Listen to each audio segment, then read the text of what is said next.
The second meeting of the Committee on Foreign Affairs of the Commission on Appointments in the first regular session of the 19th Congress is hereby called to order. Madam Secretary, please call the roll.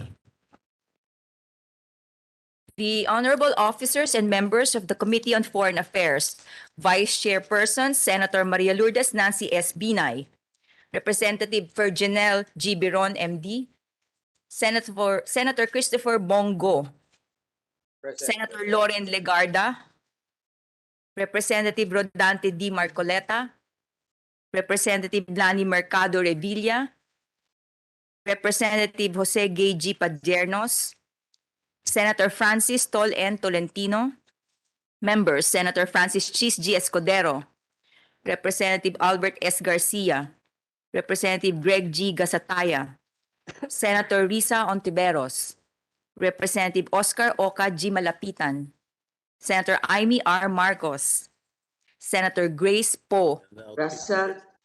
Representative Jordine Jesus M. Romualdo, Representative Manuel T. Sagarbaria, Senator Cynthia A. Villar, ex officio members Vice Chairperson Representative Ramon N. Guico Jr., Majority Floor Leader Representative Luis Raymond L. Ray F. Villafuerte Jr., Assistant Majority Floor Leader Senator Joseph Victor G. Ejercito, Minority Floor Leader Senator Alan Peter Compañero S. Cayetano, Assistant Minority Floor Leader Representative Johnny T. Pimentel. The chairperson is present. With 10 members physically present, including the chair, and 3 members present online, a total of 13 members present, the existence of a quorum is hereby declared. Yung mga pangalan ng congressman.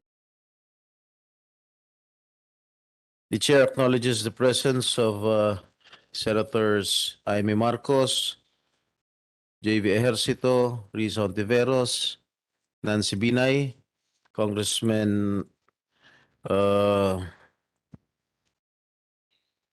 Dante Marcoleta, sino pa?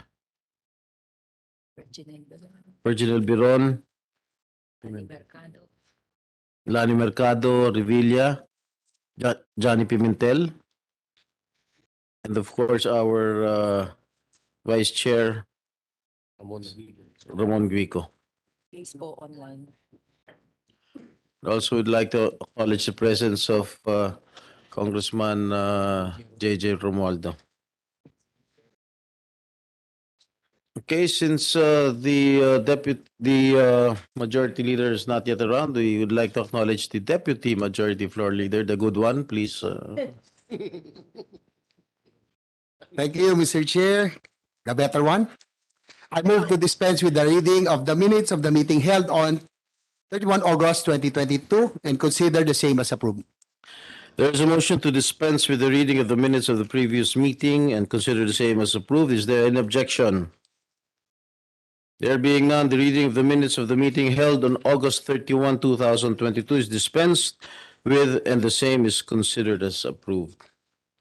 Before that, I would like to acknowledge the presence of the late Congressman Oca Malapitan.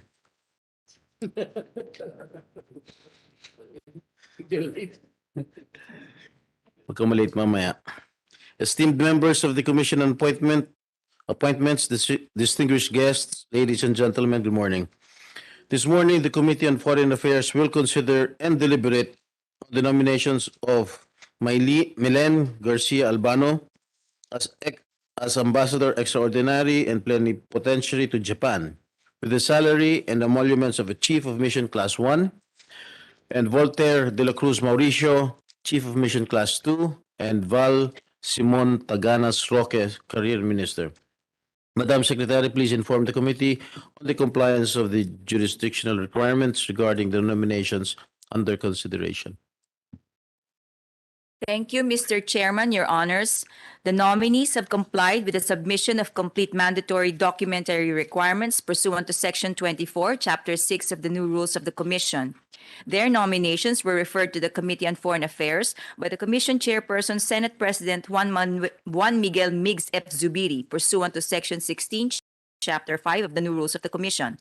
Likewise, Mr. Chairman, the nominations were published in 2 newspapers of general circulation and broadcast over PTB4 as well, pursuant to Section 2, Article 2 of the Rules of the Standing Committees. Mr. Chairman, Your Honors, your Secretariat has not received any opposition against any of the nominees under consideration. Finally, Mr. Chairman, your Secretariat is in receipt of a letter of Mr. Roque requesting for the waiver of personal appearance. Mr. Roque is in London, UK, as a student on official time, completing his master's degree in international law. Mr. Roque is attending today's confirmation hearing through the online video conference platform of the Commission on Appointments, Mr. Chairman. Mr. Roque is now at the premises of the Philippine Embassy in London. This is all, Mr. Chair, Your Honors. Majority Floor Leader. Mr. Chair, I move that the letter request of the waiver of the personal appearance of Mr. Roque for the reasons stated therein and as reported by the Commission Secretary be approved. I so move, Mr. Chair. Is there any objection? Hearing none, the motion is approved. The Secretary is directed to please administer the oath to all the nominees, both present in person and present online. The nominees, Attorney Garcia Albano, Attorney Mauricio, and Mr. Roque, please stand and raise your right hand. Mr. Roque, please turn on your microphone so that the committee will be able to hear your response. Do you swear to tell the truth, the whole truth, and nothing but the truth in these proceedings? So help you God. I do. Mr. Chairman, the nominees are now under oath. Thank you, Secretary. The committee will first consider the nomination of Voltaire de la Cruz Mauricio as Chief of Mission Class 2, to be followed by the nomination of Val Roque as Career Minister. Finally, we shall deliberate on the nomination of Mylene Garcia Albano as Ambassador Extraordinary and Plenipotentiary to Japan, with the salary and emoluments of Chief of Mission Class 1. Attorney Mauricio is recognized to proceed with his introductory statement. Please take your seat. Do you have any introductory statement, Mr. Mauricio?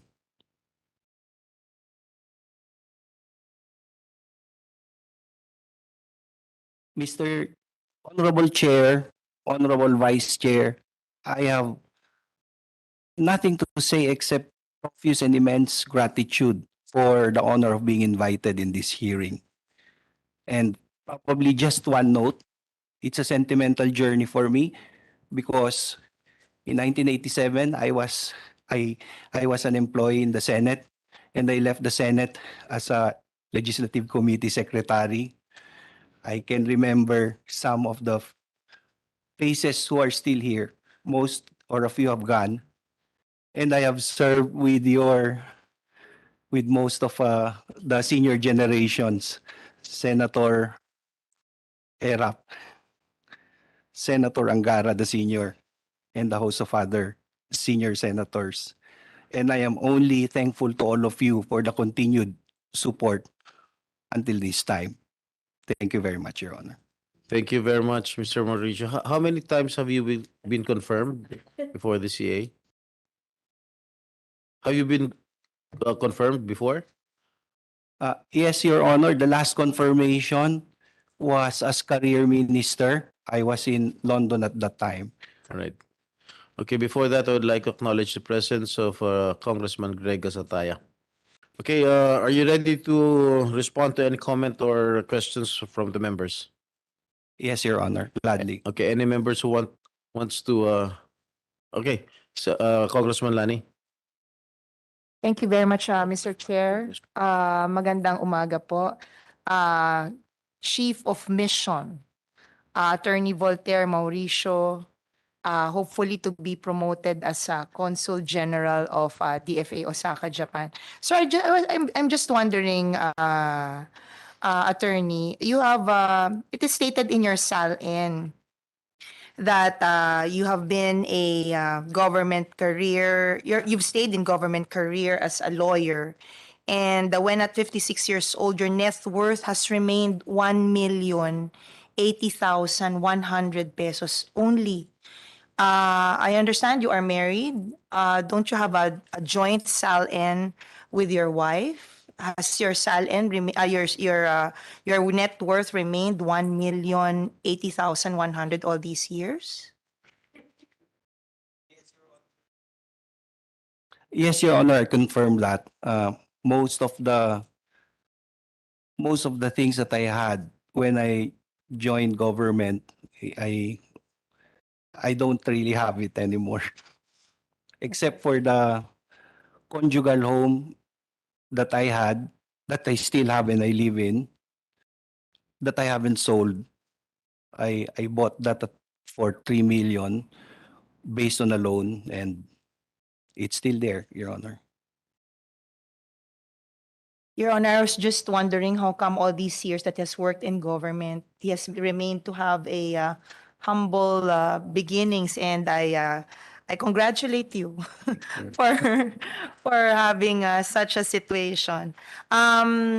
So far, attorney, you have rose from the ranks, and I understand that your last designation was where?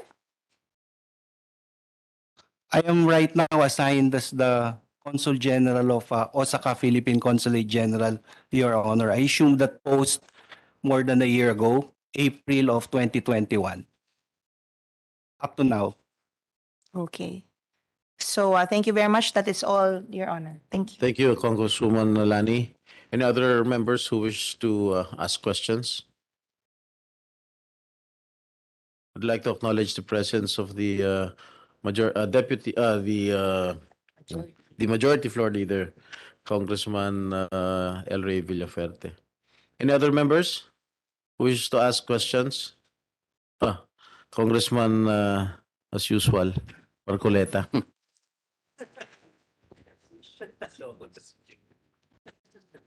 Salamat po, the better one. Buti lang na-realize mo Attorney Mauricio, according to this profile and investigation report which this body furnishes us every time,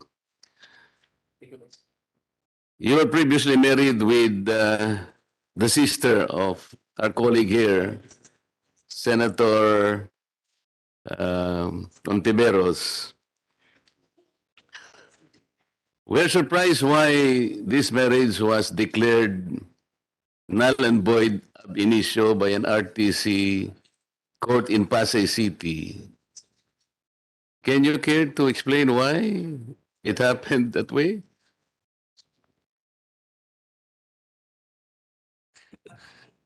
Your Honor, I have full respect to my former wife, and I guess we've grown apart, but she's been very supportive of the family, including my 2 daughters with her, and Are you saying that because Senator Risa is here? no, it's the truth, Your Honor. My sister knows about it. Yeah. So she is your former sister-in-law? Yes, Your Honor. Okay. Yes, Senator Risa. Excuse me, are you done, Congressman Marcoleta? Mr. Chair, the question was not answered because we're very curious. You know, attorney, you were a lawyer. When a marriage was declared null and void ab initio, it is as if that it did not exist at all. Look, it is as if that it did not happen at all. Yun ang gusto naming malaman. Bakit nangyari yun? You were supposed to be conscious at the time you were hurting your previous wife. And you were, as a lawyer, you were conscious of your legal accountabilities, the legal requirements of a marriage. So, paano nangyari yun?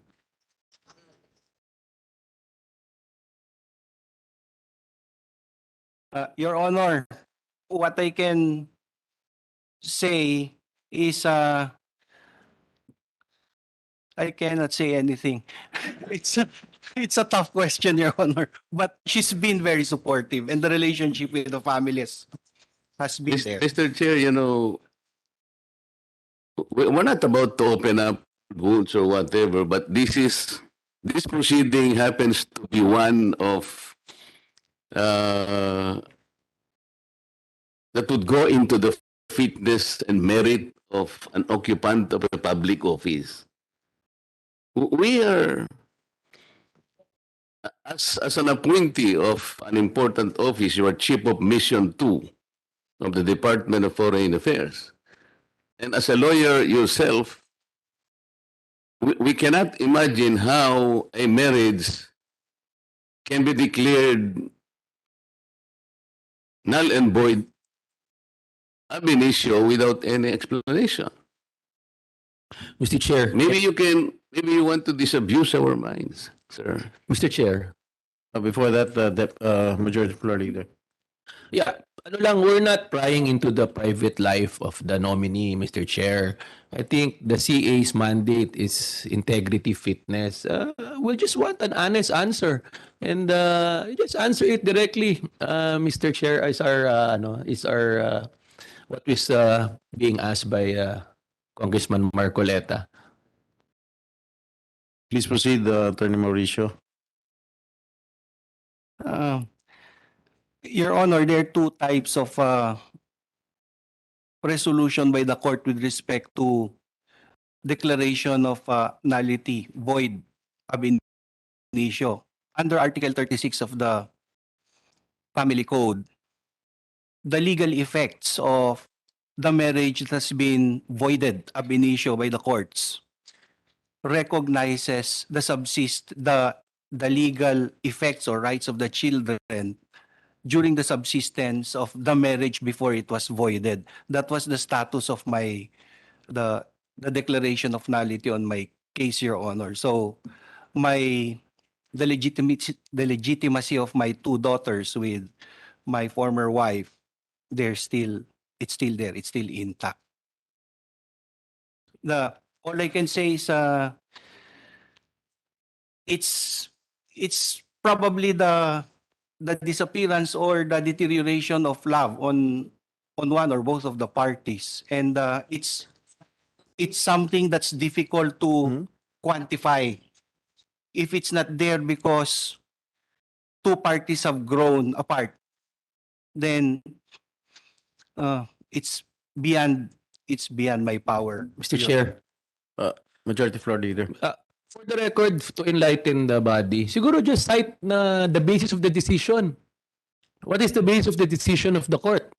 As far as to summarize it, Your Honor, I admitted psychological incapacity Yeah, on my that's part. what we were trying to, because most of the declaration of ab initio or separation is basically either of the party declares mental or emotional or psychological defects. Isn't that true? As a lawyer, di ba? That's I true. think 99.9% of annulment cases is either of the parties declare psychological, mental, emotional defects on either one.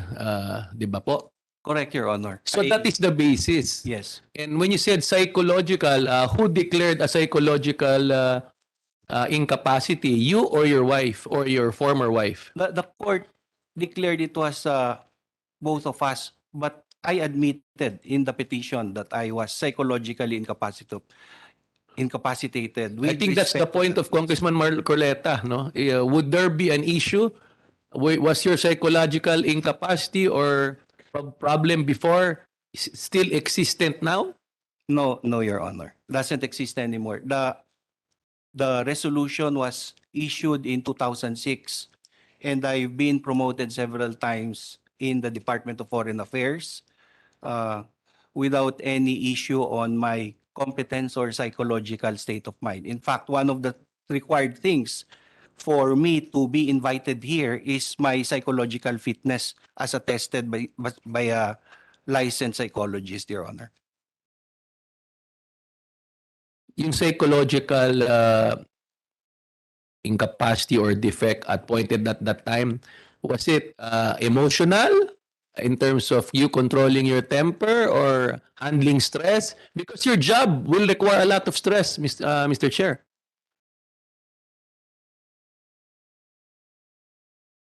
Because of the work, Your Honor, that I had, I was absent in that relationship for quite some time to earn and take care of my family. I think that was one of the bigger reasons. Anyway, pasensya na po for asking, but that is our duty. But we do not want to delve or pry into your private life, Your Honor, Mr. Chair. Thank you, Majority Floor Leader. Congressman Marcoleta, are you satisfied with the answers given to you?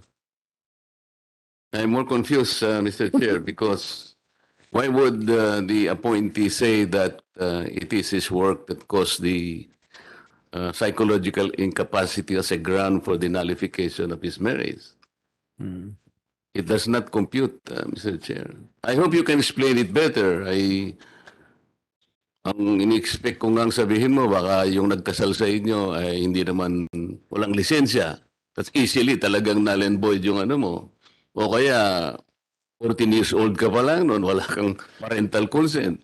How old O kaya naman wala first kang got married? contract of marriage. Pero kung sasabihin mo psychological incapacity, will be more confused with that answer, Mr. Chair. How old were you when you first got married? Turning 20, Your Honor. And how would you prove to us that psychological incapacity was already overcome by you? Is there any certification coming from a competent psychologist that finally that psychological incapacity, which was the ground for the nullification of your marriage, no longer exists today? Yes, Your Honor. It's been submitted. The psychological test was submitted by a licensed psychologist who's also accredited as a psychologist by the Supreme Court. It is not in our record, Mr. Chair. Yeah, we need to know when what was that issued and if it's updated. Yes, Your Honor. I will resubmit another copy of that report, Your Honor. Can I just interject, Congressman Marcoleta?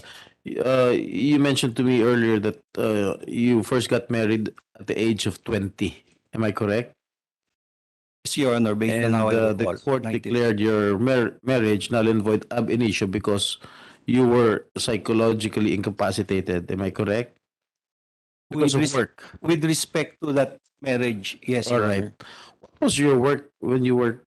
What was your job when you were 20 years old that caused you so much stress? I was a working student, Your Honor. My first job was here in the Senate. At the age of 20, 21, Your Honor. you're under. First, I was under Senator Wigberto Tañada, Bobby Tañada. And then, after being a staff, technical assistant for Senator Tañada, I was eventually taken in by the Senate Secretariat where I handled some committees, Your Honor. I was also assigned with the former Senate President Tobito Salonga and after him, former Senate President Edgardo Angara. Does that mean to say that you were stressed working under Senator Tañada? No, Your Honor, not at all. Okay. Congressman Marcoleta, any questions? Any further questions? Mr. Chair, I just noted that this work experience of the nominee is not indicated in the profile report.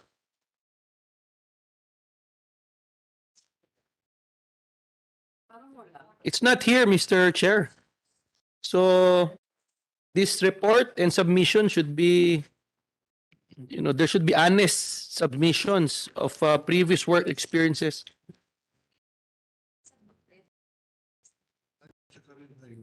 Wala.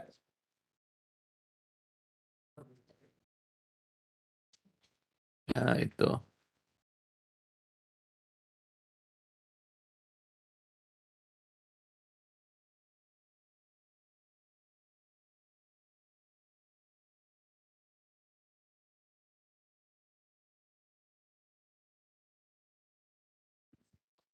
Nandito pala, under number 3, career highlights. Apologize, on page 5.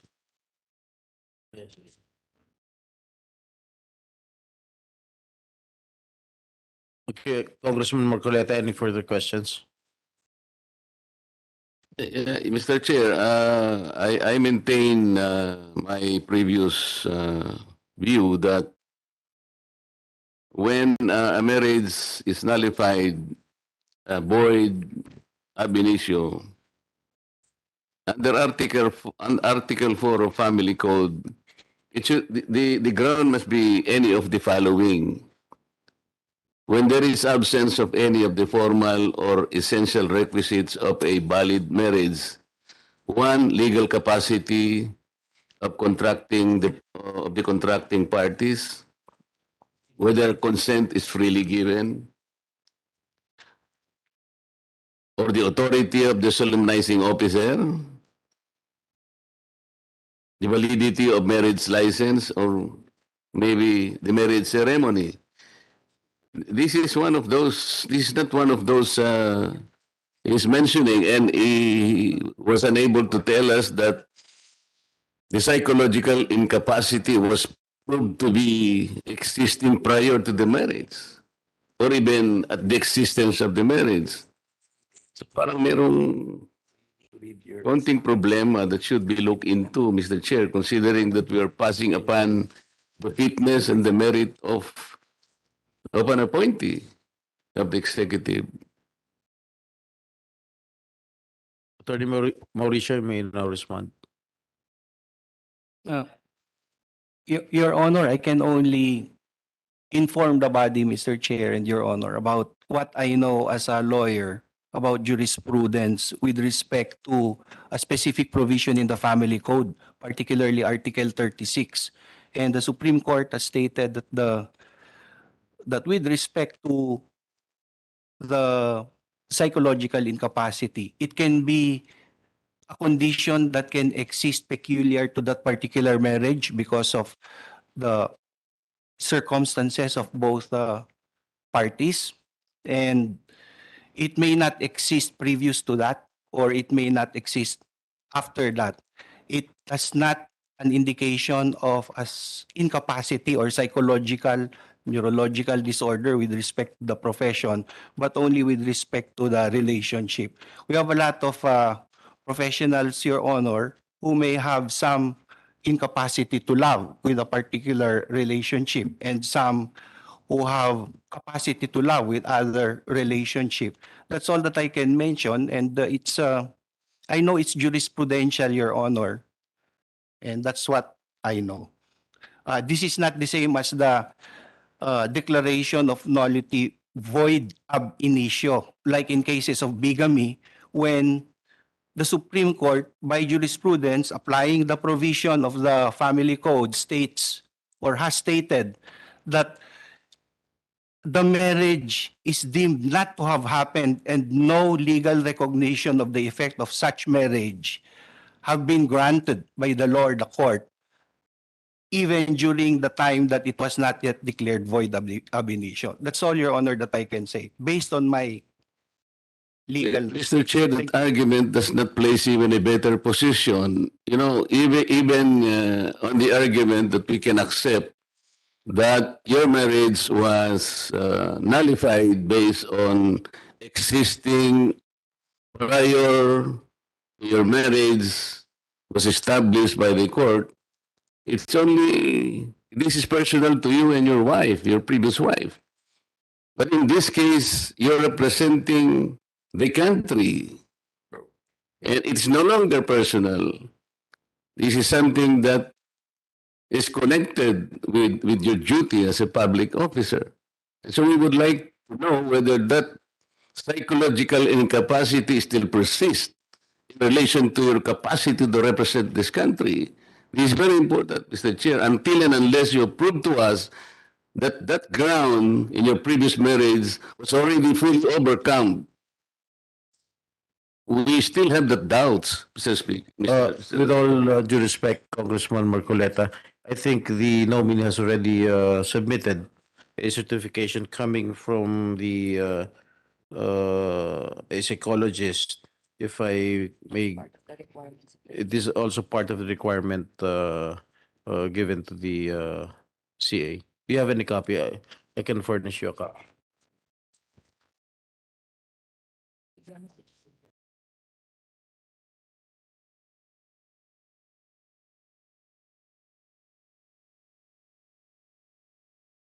Maybe while browsing on the document, can I recognize Senator Risa? You want to propound some questions? Salamat po, Mr. Chair. Wala po akong tanong.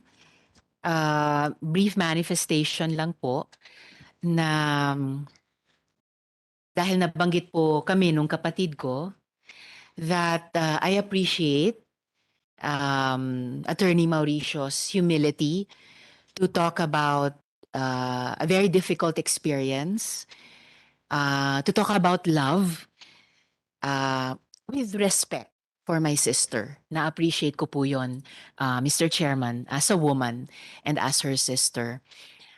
Bahagi po ng napag-usapan ay lalo na dun sa usapin ng psychological incapacity and its citing in annulment cases ay incidentally bahagi nung dahilan para sa mga dissolution of marriage or divorce bills pending in Congress, both houses.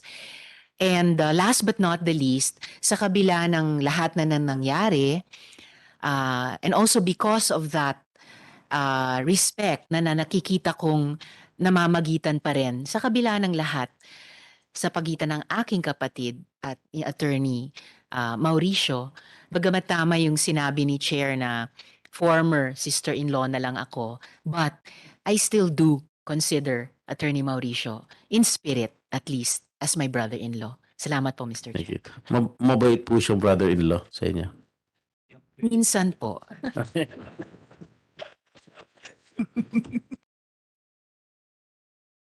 At Congressman Marcoleta?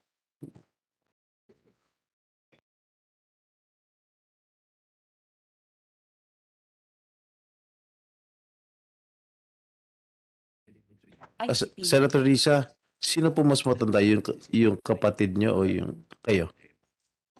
Mr. Chair, ako ba yung dinidinig? Siyempre, bilang ate, kailangan ko sabihin yung kapatid ko. Okay.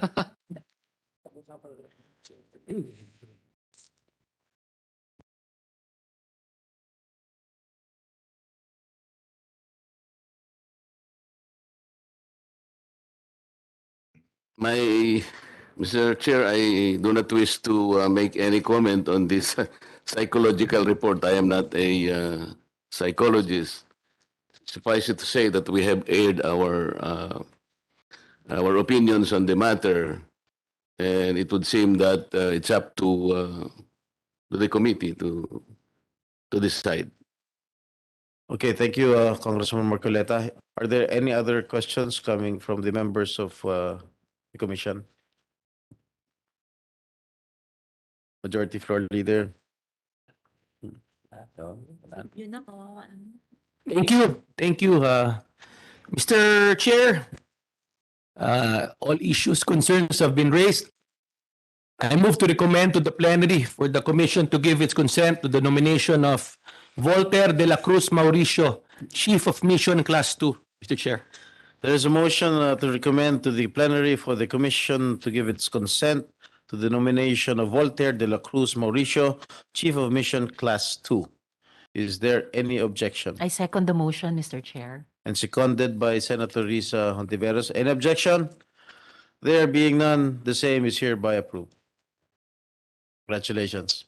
Mr. Chair, I move to recommend to the plenary for the commission to give its consent to the nomination of Mr. Iba na pala to. Tangay. Okay. Mamadali ka. I apologize. Okay, thank you, Mr. Mauricio, Attorney With your Mauricio. permission, sir. Minamadali na kasi. Okay, we now proceed to deliberate on the nomination of Val Taganas Roque as Career Minister who is present online. Mr. Roque, do you have any introductory statement? Uh, Maayong buntag, good morning, Honorable Chair and members of the Honorable Commission. Ako po ay nagpapasalamat for this opportunity to be considered, my promotional appointment to Career Minister to be considered by the Commission. I also take this opportunity to thank the Secretariat of the Commission for their efficiency in acting on the appointment last August 30 for Career Minister.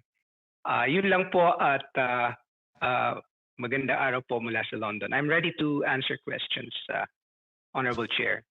What time is it there? It's 3:44 a.m., Honorable Chair. Wala ka pang tulog? Wala po po, sir. Baka kung ano makasagot mo, wala ka pang tulog. Mr. Chair. Okay, I'd like to recognize the presence of Senator Lauren Legarda. Majority Floor Leader. Mr. Chair, yes, I noticed in the report submitted, given to us by the Secretariat, that the net worth of the nominee is 57 million. Is that correct?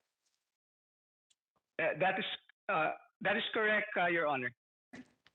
And the basis of your net worth is basically there were donations, property donations under your name, Mr. Chair? It's a gift, Your Honor, to agricultural lands in Bukidnon, Your Honor. Sino nagbigay sa iyo ng gift? Swerte naman. My parents, Your Honor. Thank you. There's just a report here that the value of your declaration was overstated. Is that correct, Mr. Chair? Your Honor, Mr. Chair, Your Honor, I am not aware of the report that, but I based the declaration on the agricultural land based on yung tax, ano po, I believe it's the yung tax ano sa that we file sa munisipyo po. Because ano no, yung as per the civil service guidelines, the amount for made the basis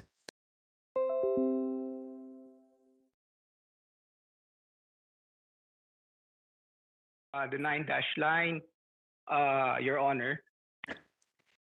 When the 9-dash line was invalidated in that award, what did the court tell China? Did the court tell China to vacate the islands that it occupy in the South China Sea? Well, the ruling did not specifically mention that, Your Honor, but basically the consequence is that, in my interpretation of the ruling, is that we have sovereign rights over those you know in the West Philippine Sea, the seas in the West Philippine Sea, in the waters of the West Philippine Sea, as well as features that are low tide elevations, Your Honor. The fact, Mr. Roque, is that the award the court did not really tell China of anything to do at all. The award did not tell China to move out from those islands that it occupied today. And because China is still occupying these islands and features and high elevated features, they can still exercise the rights over the territorial sea of these islands. Is that correct?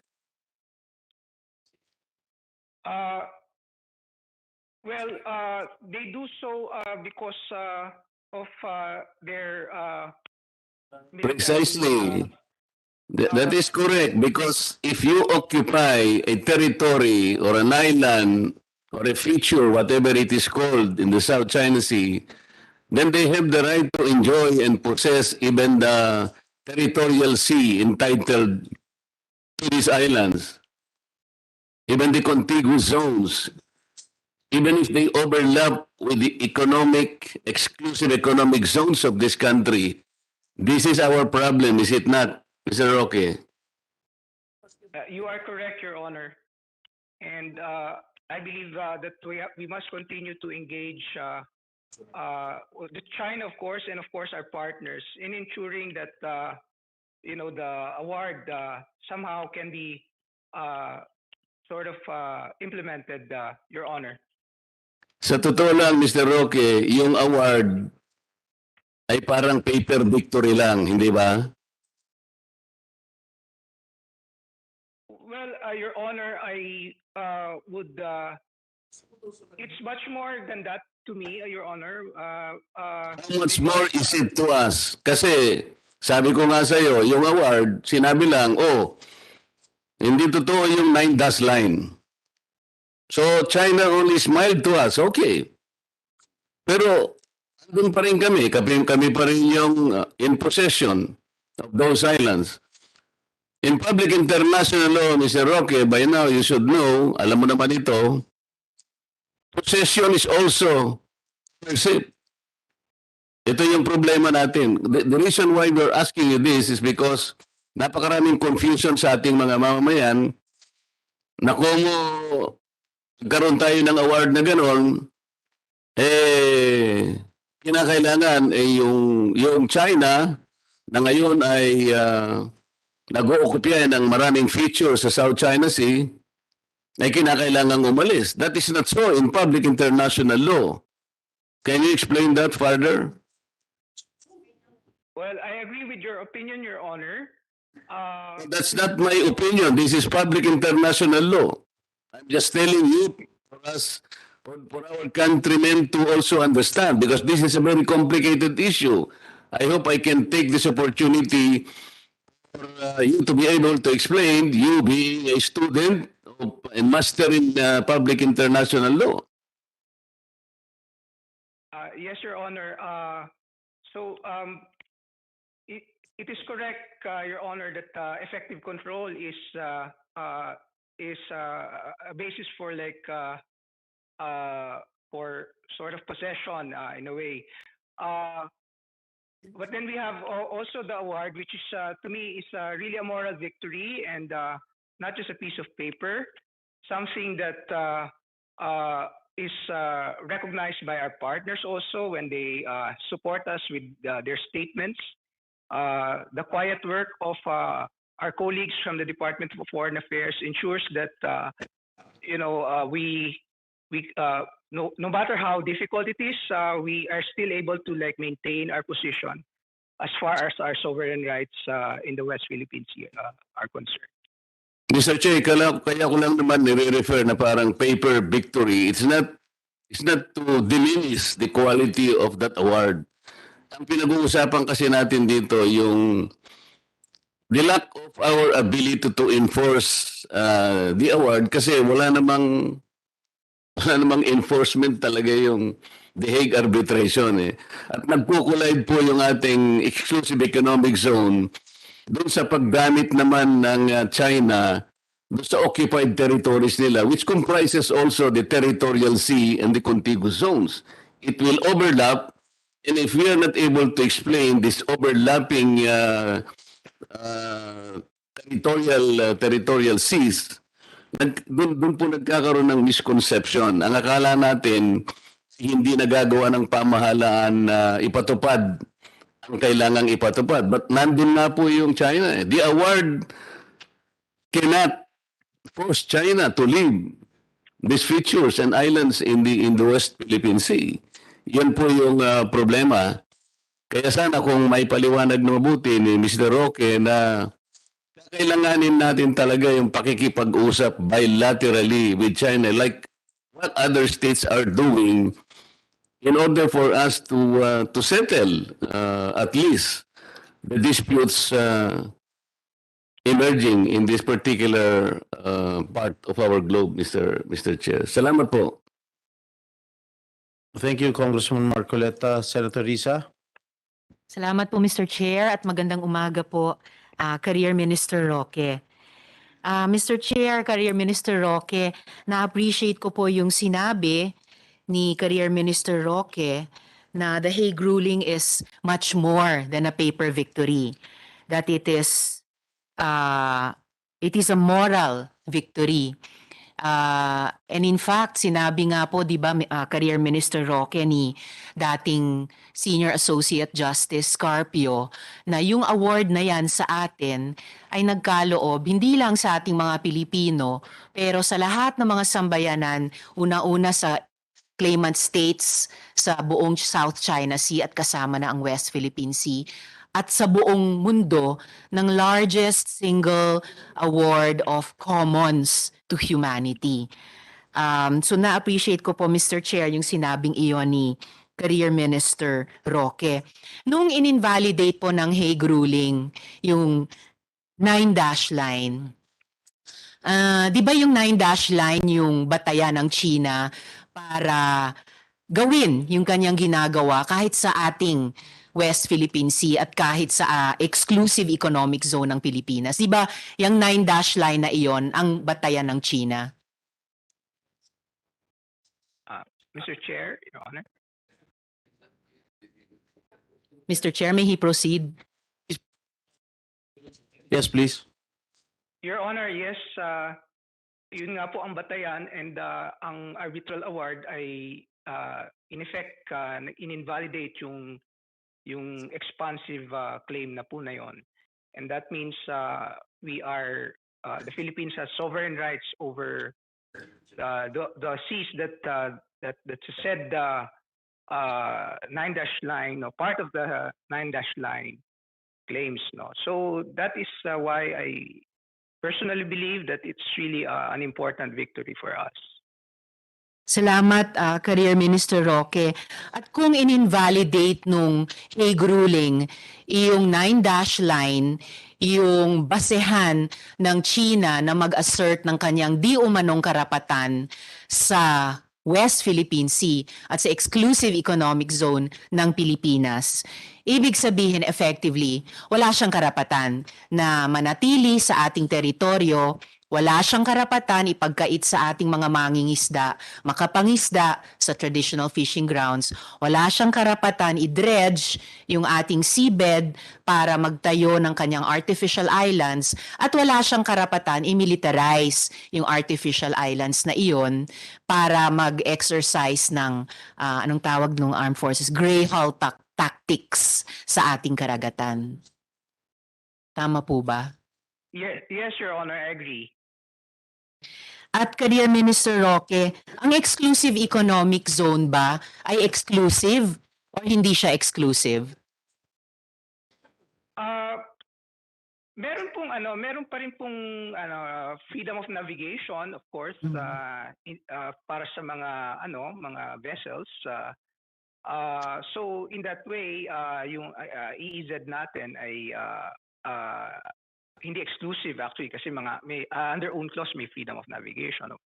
And then of course other activities kailangan ng permiso ng estado na may sovereign rights dun sa EEZ na yon. So halimbawa marine scientific research, kailangan po talaga ng permiso, of course. Hindi basta-basta na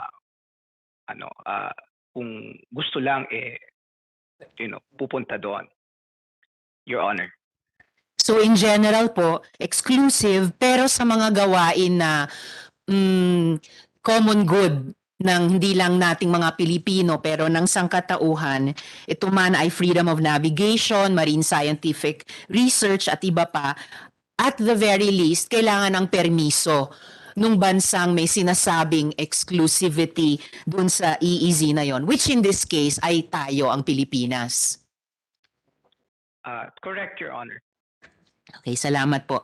And sa tingin niyo po ba, Career Minister Roque, alin ang pinaka-wise na course of action na makipag-usap bilaterally ang isang mas maliit na bansa tulad ng Pilipinas sa isang di hamak na mas malaking dambuhalang bansa tulad ng China, o mas dun tayo mag-focus ng mga enerhiya natin sa mga multilateral efforts. Halimbawa, yung walang kamatayang proseso ng Code of Conduct in the Code of Conduct in the South China Sea, at iba pa, yung multilateral na pag-engage constructively sa China.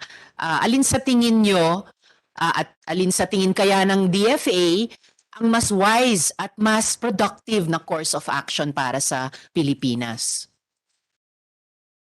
Your Honor, sa tingin ko po ay yung lahat po na options ay dapat natin i-pursue, no? Bilateral talks, negotiations on the Code of Conduct, and also at the multilateral level.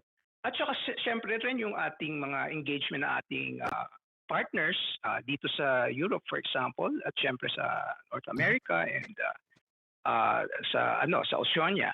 So my personal view there is that all options should be on the table, Madam Chair, Your Honor. Fair enough, Career Minister Roque. Siguro, save for a brief closing manifestation, Mr. Chair, yun lang po yung mga tanong ko kay Career Minister Roque. Muli po, Career Minister Roque at Mr. Chair, na-appreciate ko po yung spirit ng mga sagot nyo sa mga tanong ko, because indeed, might does not make right. Kaya nga po meron tayong batas in general, kasama na po itong pinagkakadalubhasaan ninyo na international law. And ako naman po bilang nagtatrabaho dito sa Kongreso at kami mga colleagues ay na-appreciate po namin ang pangunahing trabahong ginagawa ng DFA para sa ating, di lang ating gobyerno pero sa ating bansa. Kayo talaga yung kumbaga spear point ng ating foreign policy.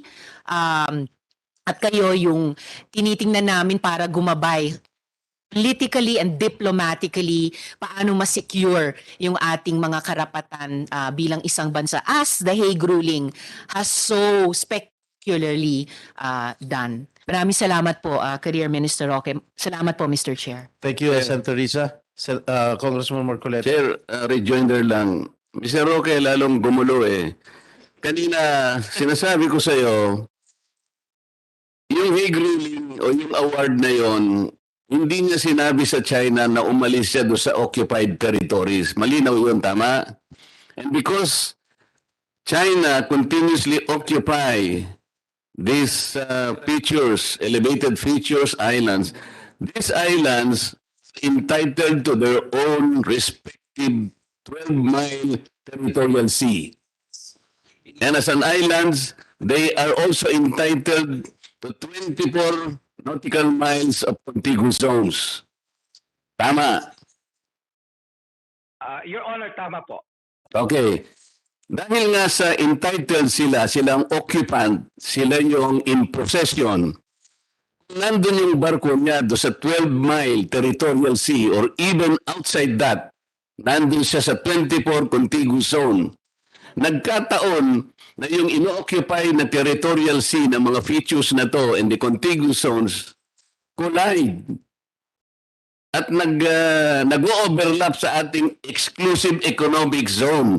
Ito yung nagiging problema natin. Hindi natin sila pwedeng paalisin even if sangkot dun sa ating exclusive economic zone because nandun sa territorial sea noong island na kanyang ino-occupy. That is the main point. Hindi ba?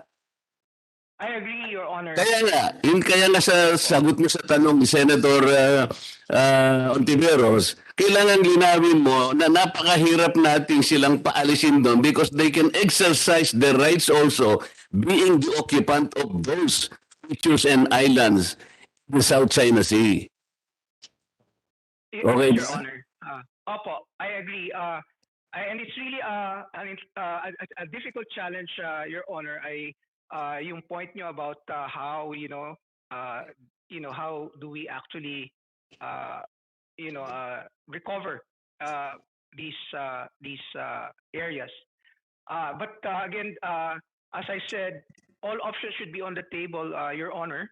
engagement with China, and then of course with our partners, and then negotiations of the code of conduct, as well as in the multilateral arena. So thank you, Your Honor.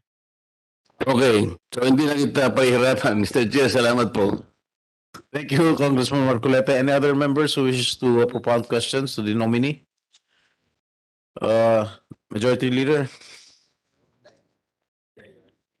Mr. Chair, I move to recommend to the plenary for the commission to give its consent to the nomination of Mr. Val Simon Taganas Roque as Career Minister. So move, Mr. Chair. There is a motion to recommend to the plenary for the commission to give its consent to the nomination of Mr. Val Simon or Simon Taganas Roque as Career Minister. Is there any objection? There being none, the same is hereby approved. Congratulations, Mr. Roque. Thank you, Mr. Chair. Masaya ka ba, Mr. Roque? Yes, Mr. Chair, masaya po. Para malungkot ka yata. Gusto mong bawiin namin? No, sir. Your Honor, inaantok lang konti dahil because of the It's already 3 o'clock in London. Sige, matulog ka na ng mahimbing, ha? Hindi, may plenary pa eh. Maraming Nga pala, may plenary. Oo nga, mga alas 6 ka pa matutulog dyan. Yes, Your Honor. We now proceed to to deliberate on the nomination of Mylene Garcia Albano as Ambassador Extraordinary and Plenipotentiary to Japan with the salary and emoluments of Chief of Mission Class 1.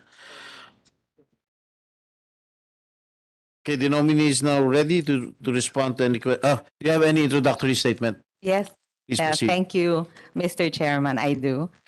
Good morning, distinguished members of the Commission on Appointments, Senate President, Vice Chairman Ramon Guico, Majority Leader El Rey Villafuerte, members from the Senate and the House of Representatives. Japan is one of the Philippines' most important and reliable partners. It is among our top sources of trade, investment, tourism, and our biggest source of development assistance. More importantly, almost 300,000 Filipinos live and work in Japan, making it the largest overseas Filipino community in Asia. During my call on the Secretary of Foreign Affairs and DFA officials, we discussed several priority areas which the President has identified and which will guide me during my tenure as ambassador. Among these are food security, energy, health, education, trade and investments, and tourism. The strength of our ties with Japan are powered in large part by our dynamic people-to-people exchanges and the invaluable contributions of the Filipino community in Japan to fostering mutual understanding between our two countries. The President himself has recently said that Filipinos overseas are our special envoys to their adoptive countries. During my tenure, the embassy and our consulates general in Nagoya and Osaka, together with our resident DOLE and OWA offices, will work actively to protect the welfare of our kababayans in Japan. And together with our tourism officials, we will partner with the Filipino community to promote the best of the Philippines and to encourage our Japanese friends to discover more of what our country has to offer. Thank you. Thank you, Mr. Chair.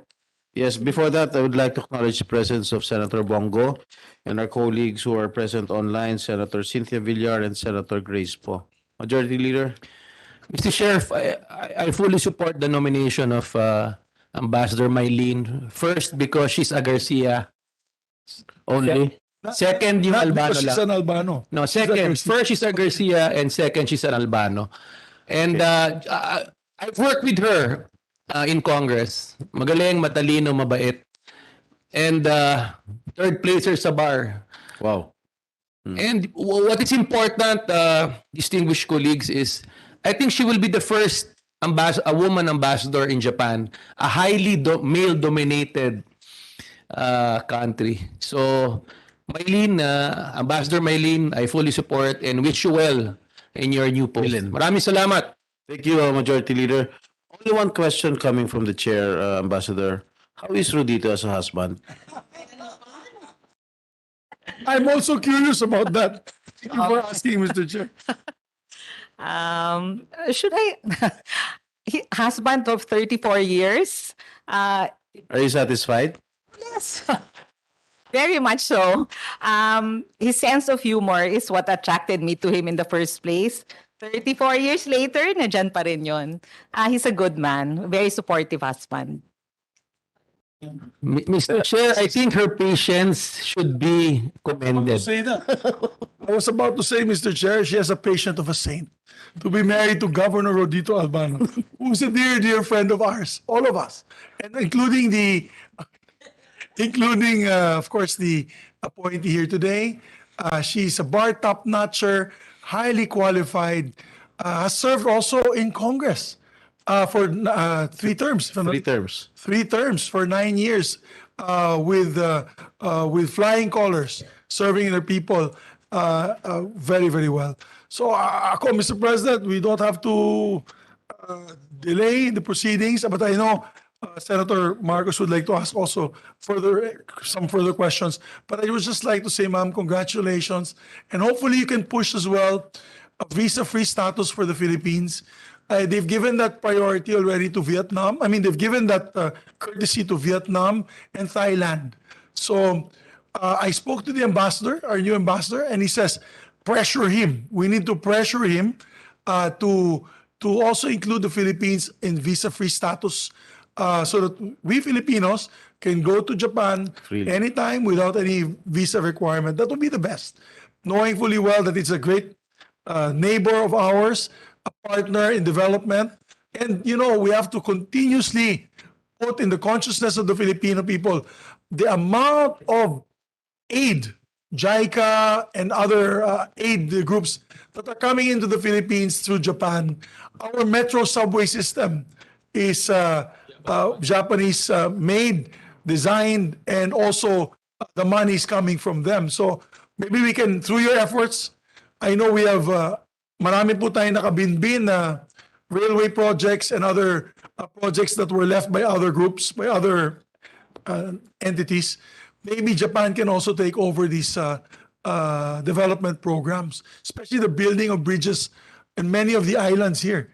There are, when I spoke to the ambassador was keen on the development of the bridges connecting the Visayas, the different areas of the Visayas, in partnership, of course, with also our Korean friends.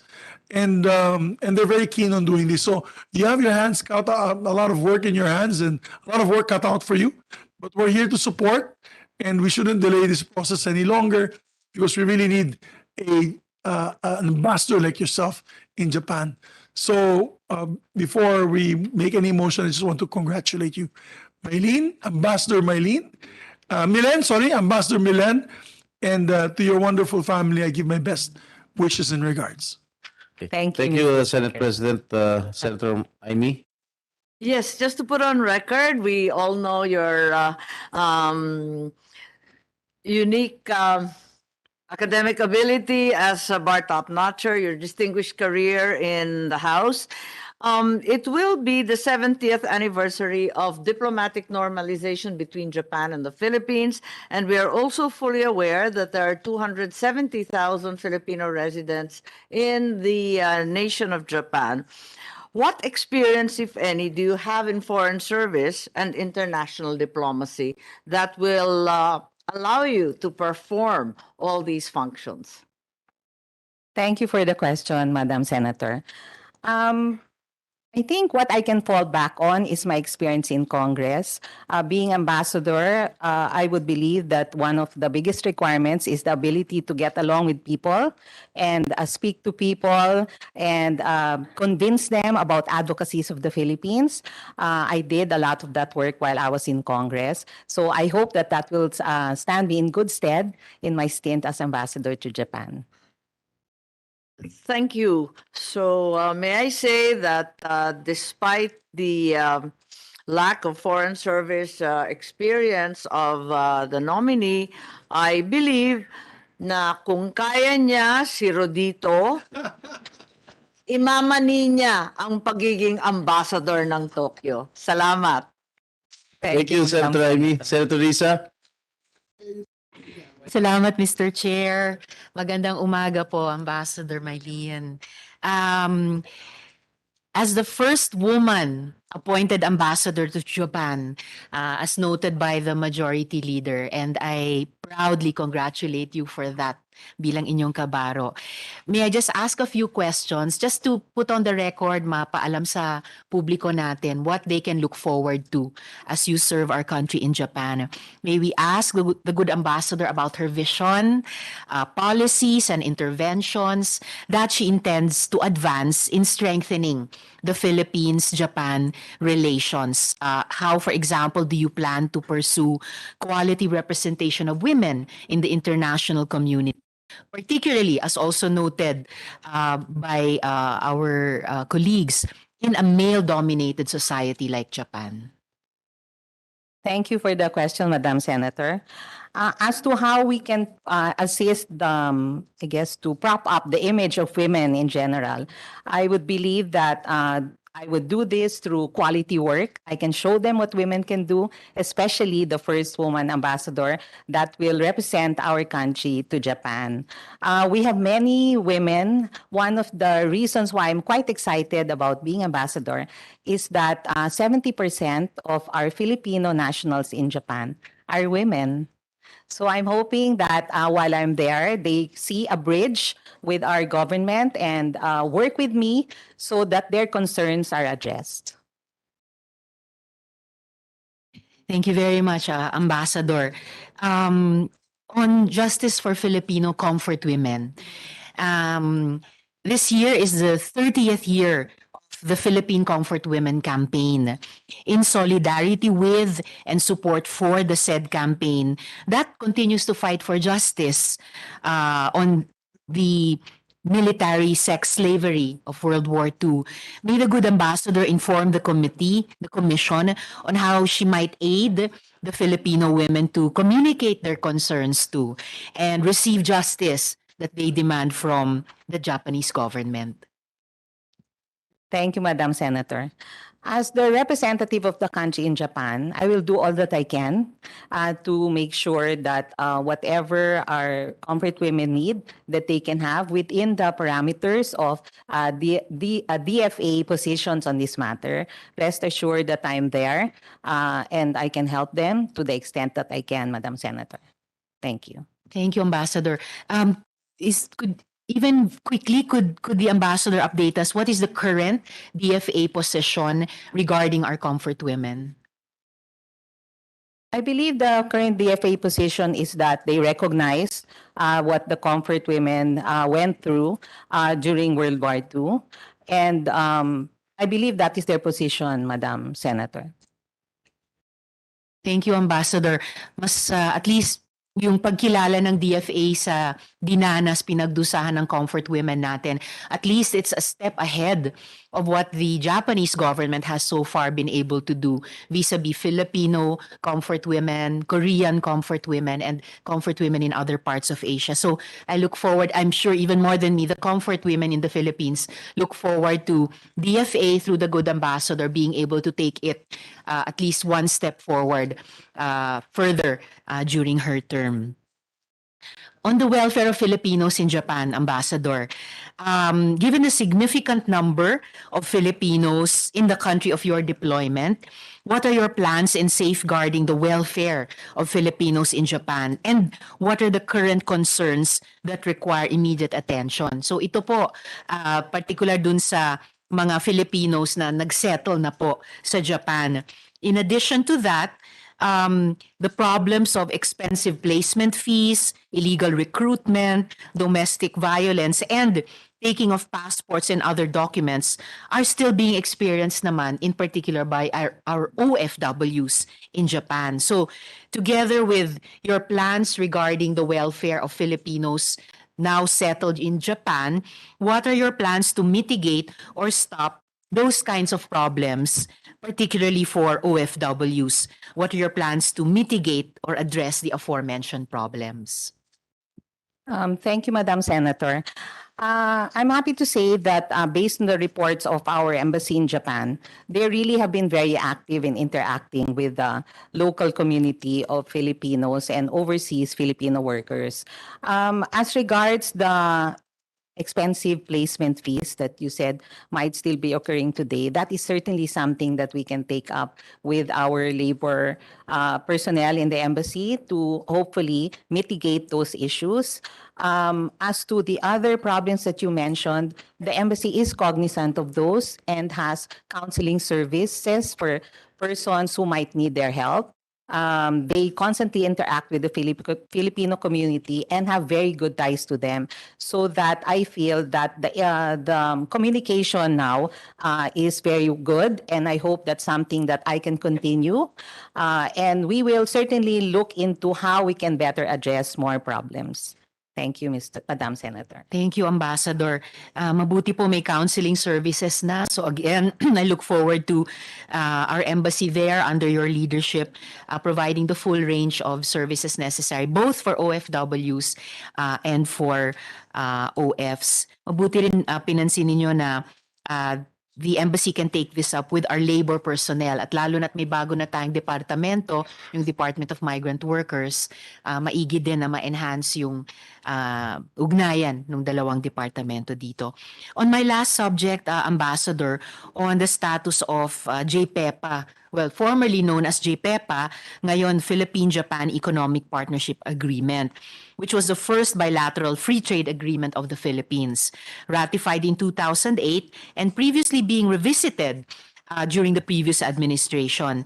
Yung renegotiation po sa PJEPA ngayon, it's important to the status of our exports, but it also lays a predicate on subsequent negotiations for other free trade agreements. So my second to the last question for today, good Ambassador, may we know from the good Ambassador what, if any, are the developments on the talks between the Philippines and Japan with regards to renegotiating the PJEPA?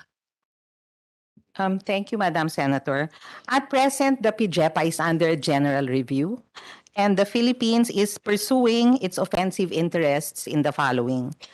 To improve market access through tariff elimination or reduction for our top major export products, such as fresh bananas and pineapples, fish products, prepared foodstuffs, and leather products, among others. Also being sought to be reviewed is the improvement of the rules of origin for major export products. And lastly, the creation of a framework for the entry of additional categories of professionals and skilled Filipino workers in Japan. Those, Madam Senator, are the current updates. The talks continue. Salamat po, Ambassador, and all the best of luck in the continuation of the talks. Yung huling binanggit nyo about the standards for professionals, so actually relates to our earlier conversation about OFs and OFWs in Japan. And so for my last question, binanggit nyo nga po na subject of current general review, yung tariffs din. So there's a 2020 study conducted by the Philippine Institute for Development Studies showed that the utilization under PJEPA is still alarmingly, or was 2 years ago, alarmingly low at 16.6%. Meanwhile, the ASEAN Free Trade Agreement and the ASEAN, Australia, New Zealand Free Trade Agreements have higher utilization rates. Has the good Ambassador initiated dialogues with our economic managers on how we can improve and capitalize on PJEPA? How will the Ambassador ensure that the terms of the PJEPA will be equitable for Filipino exporters? Binanggit nyo nga po yung mga exporters natin sa prutas at iba pang produkto natin. And what is the Ambassador's stance in pushing for lower or even zero tariff? Dahil nabanggit na po yung tariffs. Zero or lower tariffs on agricultural products, including the tropical fruits na pinag-usapan natin from the Philippines to be exported to Japan. Thank you, Madam Senator. As regards the last item, that is something po that is currently being pursued, like lowering the tariffs on the imports of our fruit products. As to your first question, Madam Senator, I have not been able to fully sit down with our economic managers, but thank you for the suggestions. They're very well taken, and that is certainly something I will pursue in the coming weeks. Maraming salamat po, Ambassador, and advanced congratulations. Mabuhay po kayo and all the best. Thank Salamat you. po, Mr. Chair. Thank you, Senator Risa. Congressman Marcoleta. Salamat, Mr. Chair. Madam Ambassador, 15 years ago, or even more, I was then a neophyte congressman. I happened to attend a parliamentary meeting in Singapore. Doon ko nalaman po, kauna-unahang pagkakataon na yung mga Singaporeans pala nakakapunta sa Amerika anytime, any day they want nang walang visa. Talagang na-unsettle ako, Mr. Chair, kasi bakit tayo kinakailangang pumila, kung minsan magsasangla pa ng 41 kalabaw para lang makapunta sa US Embassy, makakuha po ng visa. Nakakalungkot po na gano'n na nangyari. Nakalimutan kong itanong sa ating ambassador sa Amerika. Ang Singapore po ay city-state. Siguro kasing laki lang po ng Metro Manila kung ikukumpara sa ating bansa. Pero ganun po yung kilala nung Amerika sa kanila. Walang visa. Anytime, any day na gusto nilang pumunta ng Amerika, makakapunta po sila. Hindi po ang nangyayari sa ating bansa yun. Sana po sa inyong pagiging ambassador sa Japan, maski na Japan lang siguro kumilala naman sa atin na tayo naman ay mabuting kaibigan. Malay nyo, sa inyong pagiging ambassador ay ma-workout ninyo na wala na rin sana tayong visa sa Japan, Madam. Salamat po, Mr. Chair. Thank you, Congressman. Thank you. Thank you for that suggestion. So sinecond na po nyo yung suggestion ni Senate President Yes. na that is something that certainly I can pursue. Thank you, Congressman Thank you. Marcoleta. Senator Bongo. Mr. Chairman, let me make of record my full support for the confirmation of the ad interim appointment of Ambassador Mylene De Hoya Garcia Albano, a fellow Dabawenyo, having ranked third in the 1990 bar examinations. Nabanggit na po kanina, she served as Davao City's 2nd District representative for 3 consecutive terms, displaying her dedication, credibility, and trustworthiness as she fulfilled her duties as a legislator. At naging board of director din po siya ng Davao City International Airport Authority. Yung husband niya po, si Rodolfo Albano. Ma'am, buti po pumayag si na mapalayo sa inyo. Siya ho bang nag-request na mapalayo kayo? Magandang tanong, Senator. Well, he sees it as an opportunity for me to serve the country further. So I think, as I said, he's really been very supportive throughout my career. So that's one of the reasons why, we've lasted 34 years. I like him. I love him. So I think, we can weather this. Malapit lang naman po ang Japan. So madali naman makabisita. Hindi yata alam ni Governor Albano na kinakapatid ko po kayo. Ninong ko po yung tatay ninyo sa binyag at sa kasal. Nakwento. So kinausap ko siya kahapon. Sabi ko pupunta ka ba rito? Sabi niya mamaya na lang daw after your confirmation. Baka siya raw gisahin daw dito. Takot siyang mag-gisa.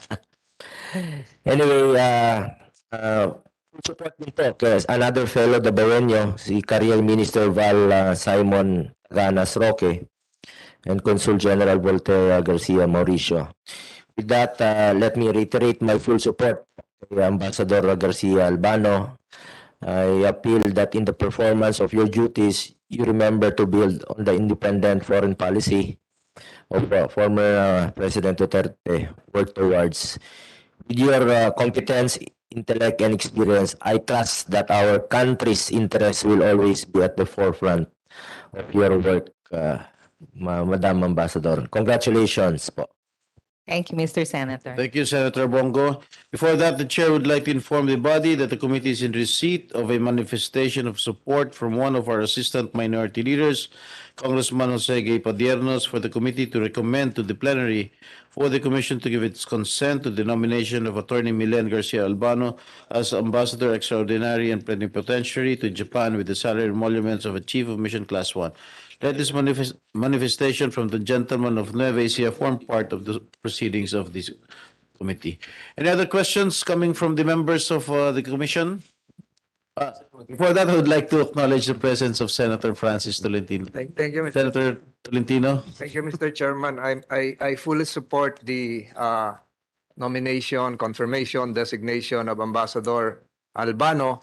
Just a reminder, when he presents her credentials, and when she meets the Emperor, kindly remind the Emperor that he was made in Tagaytay. The Emperor then had a honeymoon in Tagaytay when my father was the mayor, late 50s. So in Tal Vista Lodge. So the current Emperor Naruhito was made in Tagaytay. And the current Empress Uwada, Masako Uwada, was formerly a diplomat. So you can share some closeness with the Empress Uwada, Masako Uwada. And the mother of Empress Uwada was my guest years ago when I was still a young mayor in Tagaytay. So that is the closeness between Tagaytay and the current Emperor and Empress right now, Madam Ambassador. Not to mention that Davao was a little Tokyo. Yes. Thank you, Mr. Chairman. Yes, thank you for that information, Senator Tolentino. Thank you, Senator Tolentino. I can see now the husband of the nominee, Governor Rodito. Baka magbago kayo isip. Baka dito. magbagong isip ng commission. We better approve her right away. I move for the approval on committee level, Mr. Chairman. Okay. Ako na. Okay. Yes, I fully support. Baka magbago isip ng commission, dumating po si Governor Rodito. So, Mr. Chair, I move to recommend to the plenary for the commission to give its consent to the nomination of Mylene Garcia Albano as Ambassador Extraordinary and Plenipotentiary to Japan with the salary and emoluments of a Chief of Mission Class 1. So move, Mr. Chair. There's a motion to recommend and duly seconded by Senator Marcos to the plenary for the commission to give its consent to the nomination of Mylene Garcia Albano as Ambassador Extraordinary and Plenipotentiary to Japan with the salary and emoluments of a Chief of Mission Class 2. Is there an objection? There being none, the same is hereby approved. Congratulations. Thank you. Dumating lang si Rodito eh. Nagkaiba na yung ano. Okay, Majority Leader. Hindi, ano na. I-adjourn ko muna. There being no other matters, please. Mr. Chair, there being no other matters to discuss, I move to adjourn the meeting. On motion of the Majority Floor Leader, Congressman Villaferte, and duly seconded, there being no objection, the meeting is hereby adjourned.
First, good morning. The first meeting of the Committee on National Defense of the Commission on Appointments in the first regular session of the 19th Congress is hereby called to order.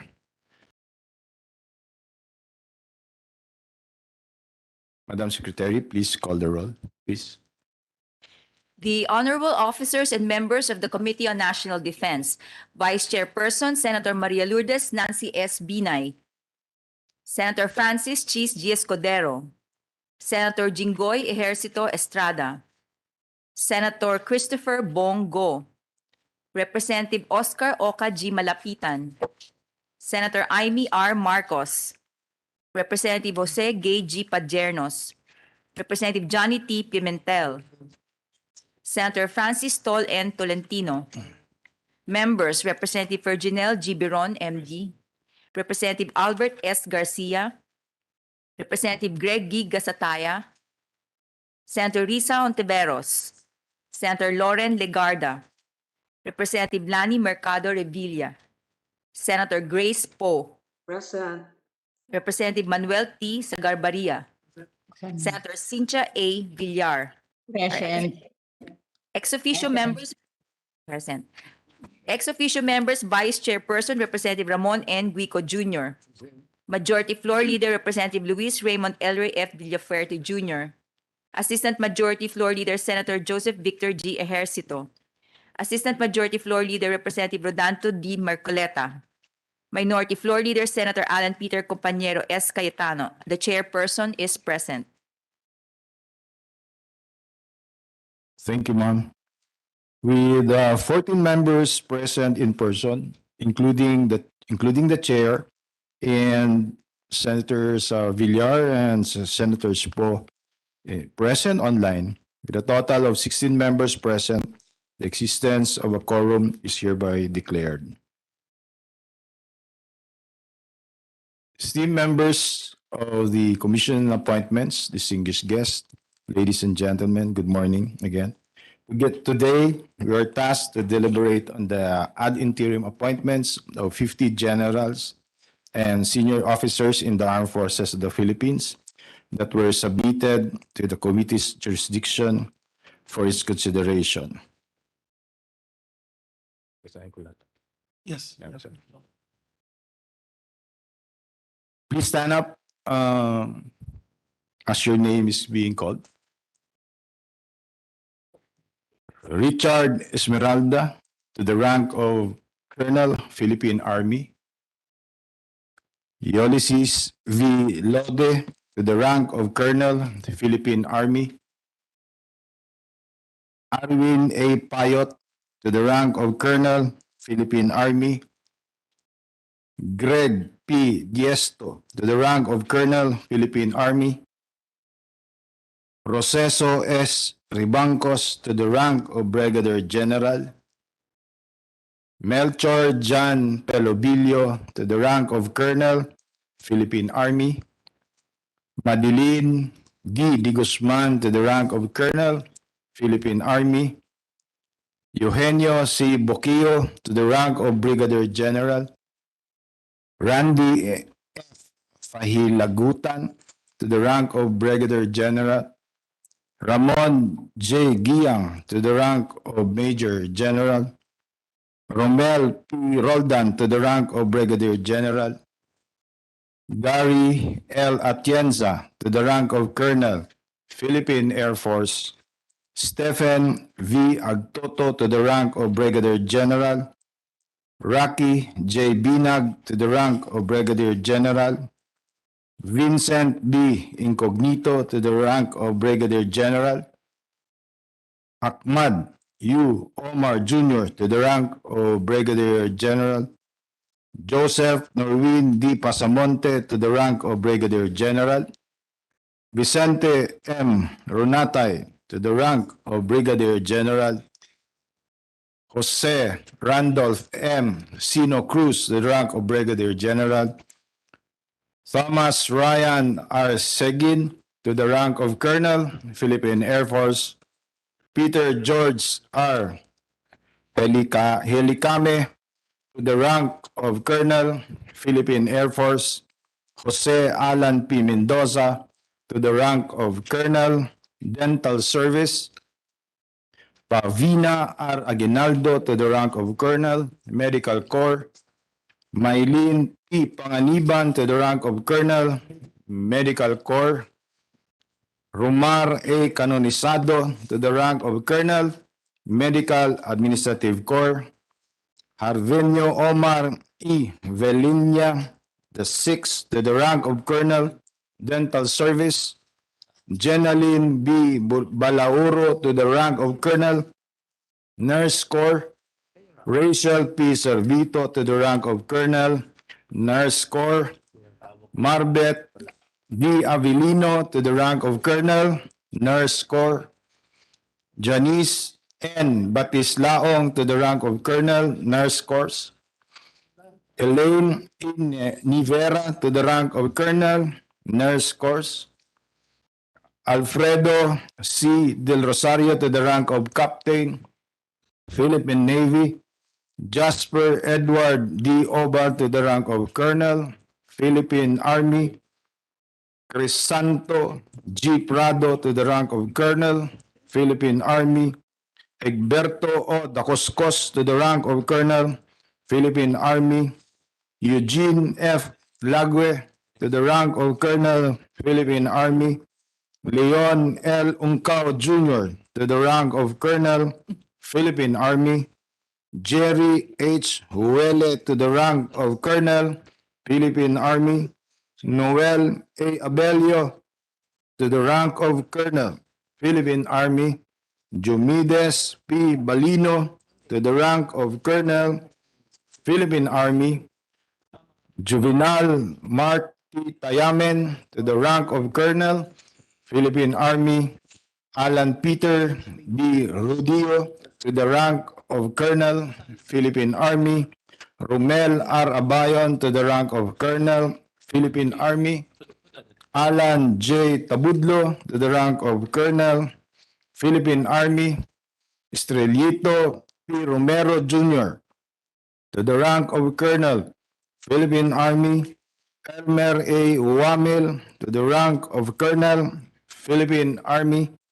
Liza B. Batistil to the rank of Colonel, Philippine Army. Judith B. Luwayon to the rank of Colonel, Philippine Army. Datu Luna D. Dilangalen Jr. to the rank of Colonel, Philippine Army. Jisril J. Diagmil to the rank of Colonel, Philippine Army. Madam Secretary, ma'am, please kindly report on the jurisdictional requirements and other pertinent information relative to their ad interim appointments in compliance with the new rules of the Commission and the new rules of the standing committees, please. Thank you, Mr. Chairman, Your Honors. The 50 ad interim appointments dated 22 July 2022 under consideration today by the committee were received by the Commission Secretariat on 1 August 2022 and were referred on the 23rd August 2022 by the Senate President and CA Chairperson Juan Miguel Migues F. Zubiri to the Committee on National Defense pursuant to Section 16, Chapter 5 of the new rules of the Commission. Likewise, the said 50 ad interim appointments were published on 4 August 2022 in two newspapers of general circulation, the Manila Times and Manila Standard, and broadcast over PTB4 pursuant to Section 2, Article 2 of the new rules of the standing committees. All the appointees have complied with the submission of the mandatory documentary requirements as provided in Section 24, Chapter 6 of the new rules of the Commission. There is no opposition filed against any of the appointees under consideration. That is all, Mr. Chairman, Your Honors. Thank you, ma'am. Can you please administer the oath to all the appointees, please? Please stand and raise your right hand. Do you swear to tell the truth, the whole truth, and nothing but the truth in this proceeding? So help you God. Mr. Chair, all the appointees are now under oath. Thank you. Before we proceed, let me make of record that the committee is in receipt of the manifestation of support from Representative Jose Gay G. Padiernos, who is on official travel abroad for the confirmation of the ad interim appointments of the 50 general and senior officers in the Armed Forces of the Philippines. Let this manifestation for the gentleman of Nueva Ecija form part of the proceedings of this committee. And may we now call on Major General Ramon J. Giang, the most senior among the appointees under consideration today. Your Honors, General Giang, you may give your opening statement, please. Yes, sir, Your Honor, sir. First of all, to the honorable members of this committee, I would like to express our gratitude and for sharing us your precious time for our confirmation this today. And rest assured, your honorable sirs, ma'am, that we will continue to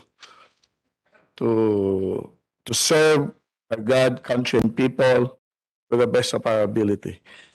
Thank you once again to the committee, the CA. Thank you, sir. Thank you, General Giang. The floor is now open for inquiries, if there are any inquiries or questions.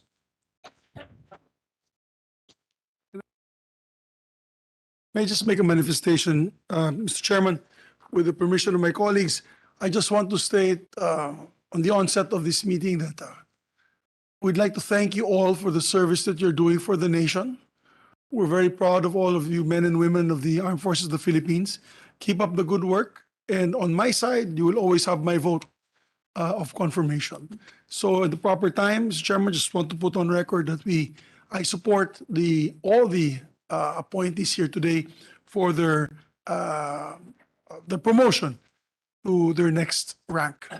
So that's why that a manifestation I'd like to put on record. Again, General and all the colonels here, maraming salamat for all your service. I don't think you hear that too many times of the day, but you should. We thank you for your sacrifice, even to the extent of sacrificing your own life for our nation. Maraming salamat po sa inyo lahat.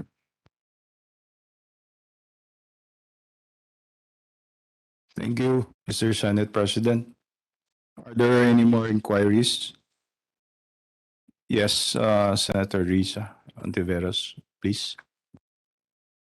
Salamat po, Mr. Chair. Magandang umaga po kay General Giang.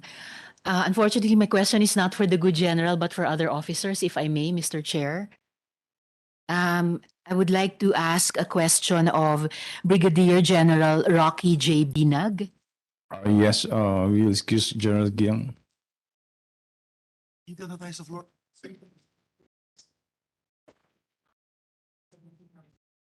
Salamat po. Magandang umaga po, Brigadier General Binag.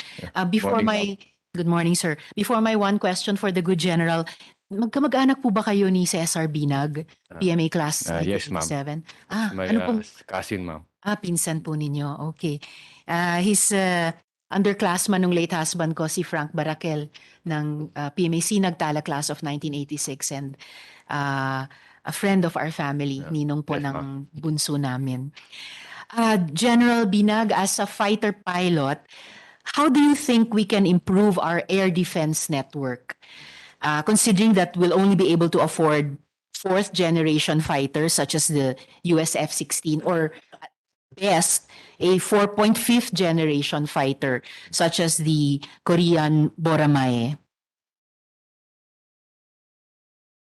Members of the committee, ma'am, sirs, on the part of the Philippine Air Force, we'll just continue our conduct of training education with our allied forces in terms of these new platforms in such a way, but in due time, we're able to acquire such a platform. We have already set knowledge and interoperability with these allied countries, ma'am, in terms of air defense, which is very important for a nation to maintain. Sir.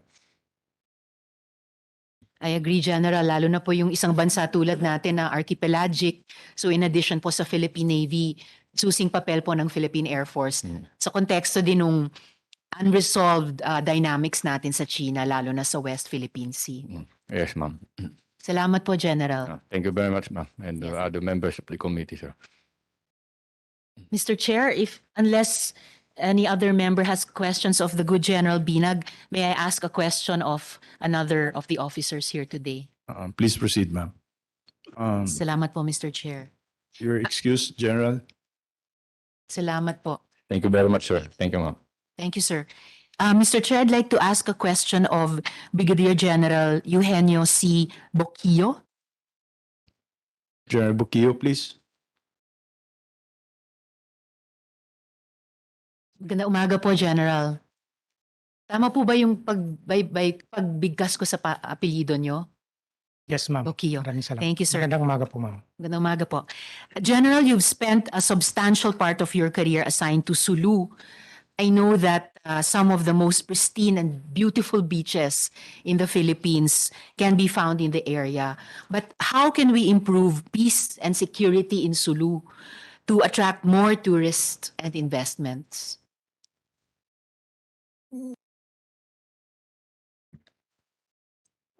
Again po, magandang umaga po sa lahat. To the Committee on Defense, ma'am, sirs, good morning. Ma'am, actually, Sulu now is currently on a much improved security situation. We are currently enjoying the relative peace there. As a matter of fact, ma'am, we already conducted the first ever or the historic Sulu Heroes Run last August 31, ma'am. With the participation of the different ultra runners coming from Luzon, Visayas, and Mindanao. I think, ma'am, that's the start that Sulu will be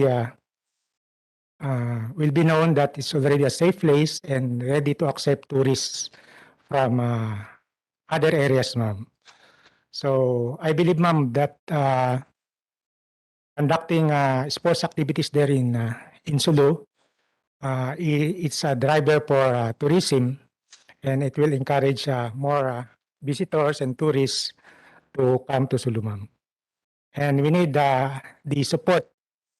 Ang word of the mouth, yung mga nag-participate po dun sa marathon, ultra marathon na yun. I think they will be the ones to say that Sulu is a safer place now, ma'am. Salamat, General. I can confirm that, Mr. Chairman, because in fact, General, some of my younger friends participated in that Sulu First Ultramarathon. At na-appreciate po talaga nila how positive the experience was for them. So makakaasa po kayo ng positive word of mouth mula po sa kanila. That's my only question for the good General. Salamat po, General. Salamat, Mr. Chairman. Thank you, ma'am. Thank you, sir. Mr. Chair, if I may ask Your excuse, Mr. General Buquillo. Yes. Before we proceed, ma'am, we'd like to acknowledge the presence of Senator Bongo. Yes, ma'am, please. Salamat, Mr. Chairman. May I now ask a couple of questions to Brigadier General Joseph Norwin D. Pasamonte? General Pasamonte, please. Good afternoon, ma'am and sirs. Good afternoon, General. General, just for the information of this committee, can you describe the incident that led to your being reprimanded pursuant to Article of War 105? Yes, ma'am. Actually, ma'am, it is an incident that happened in Surigao del Sur, sir. When I was the battalion commander there, there was what we call the Peace and Development Team's deployment then. I deployed my Peace and Development Teams, and unfortunately, they were ambushed by the NPAs. Even the promotion board thought that the reprimand was not necessary during that time because we did our job. It was part of our duty. And we took all precautionary measures. However, with their familiarity of the terrain and some people who are supporting them, the incident happened, ma'am. So yung sinabi po ng um, promotion board that it was not necessary, yun na po yung naging last word on the matter? Yes, ma'am. And it was, it happened even before I was promoted to colonel, ma'am. And yet after that, you were still promoted to Colonel General? After a few years, ma'am, because the reprimand has a 1-year ban for promotion and schooling. I see. Well, thank you for completing the information about this situation to the committee, and belatedly express my condolences about the men you lost in that ambush by the NPA. Thank you very much, ma'am. Yes, General. And then can you also confirm that there is a case pending against you before the Ombudsman? Ma'am, actually, I was not informed about that case until only when I was interviewed by Sam Venezuela, and I was informed that there is a pending case. I do not know that case, but I have a hunch on what the case is. If I may be allowed, I will expound on the matter, ma'am. Thank you, General. Maybe I can just ask the last part of this last question of mine so that you can also address it in your explanation or your comments on it to the committee. But just before that last question of mine, General, did I hear it right? You were not informed about this case until you were interviewed by? I didn't catch the name. Sam Venezuela, ma'am, I think he was assigned to verify my documents. And Sam Venezuela is our colleague here in the I do believe so, ma'am. appointments. Thank you, General. So if you could please, as you explain about this case to the committee, could you please include this last part of my question? And I'm sorry, but as the chair of the Senate Committee on Women and Children, I need to ask, why does the case include an allegation of child abuse pursuant to RA 7610 or the Special Protection of Children Against Abuse, Exploitation, and Discrimination Act? Ma'am, actually, I have no idea about that one, ma'am. So please proceed, General, at least to tell the committee about the case pending against you before the Ombudsman and what its current status may be. Ma'am, actually, I do not know about the case, but my hunch was it is part of our duty to protect the military reservation in Fort Magsaysay. The barangay chairman in the area is cooperating with those who are grabbing the land of Fort Magsaysay. And on our part, we were tasked to protect the land. That's why, as a brigade commander, I placed a detachment there. And the barangay captain before was threatening us that they will file cases against us with the ombudsman. So I just encouraged him to file the case so that it will be made clear. And I also told him that it's not only us who are liable before the ombudsman, but also him. But after that, he didn't approach us anymore. So if I could guess, the good general is, since as you told the committee, you're not even aware of the case, but posibleng kung may kaso man sa ombudsman, kaugnay po nito yung pagprotekta nyo dun sa military reservation sa Fort Magsaysay. Yes, ma'am, yun lang po yung aking nalalaman, ma'am. And so could you further suppose or guess why there was an allegation of child abuse? Because yun po talaga yung nakahuli ng atensyon ko. Actually, ma'am, wala po akong idea doon kasi ang alam ko lang, nagpunta sila doon sa isang pinagpwestohan namin na detachment and they were claiming that the land is theirs.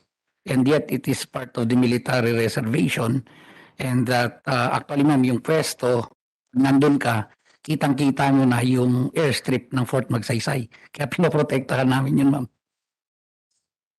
Nung pumunta po sila doon, may kasama po ba silang mga anak nila or mga bata?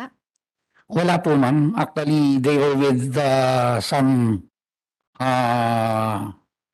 people who are claiming that the land is theirs. Maraming salamat, General, for addressing these questions, lalo na po yung may kinalaman sa mga bata. Maybe, Mr. Chairman, moving forward, if there's any way that my committee, the committee, Senate Committee on Women and Children, can assist to further clarify, then we will certainly look into Yes, it ma'am. seriously. Before Salamat, that, Mr. ma'am, Chairman. for the information of the body, the Office of the Ombudsman had a clearance. This certifies that our records show that as of 10 May 2022, Joseph Norwin Daantos Pasamonte, Philippine Army, Barangay Kalaanan, Bungabon, Nueva Ecija, has no pending criminal and administrative cases with the Office of the Ombudsman. Issued on May 11, May 2022, upon the request of Joseph Norwin Daantos Pasamonte for whatever legal purposes it may serve, by authority of the Ombudsman, Graph Investigation Officer Maria Agnes L. Forteza. It's been cleared, Madam Chair, Secretary, Ma'am Senator Ontiveros. Salamat po, Mr. Chair. At muli maraming salamat po, General Pasamonte. And thank you very much, ma'am, and Your Honors, for giving me a chance to explain my side. Thank you po. Thank you. Yes, ma'am. Just have one more question or Yes, please. three more questions. Just for one last of the officers before us today, Mr. Chair. if I Yes, may. ma'am, please. Salamat po. I'd just like to ask a few questions of Brigadier General Jose Randolph M. Sino Cruz.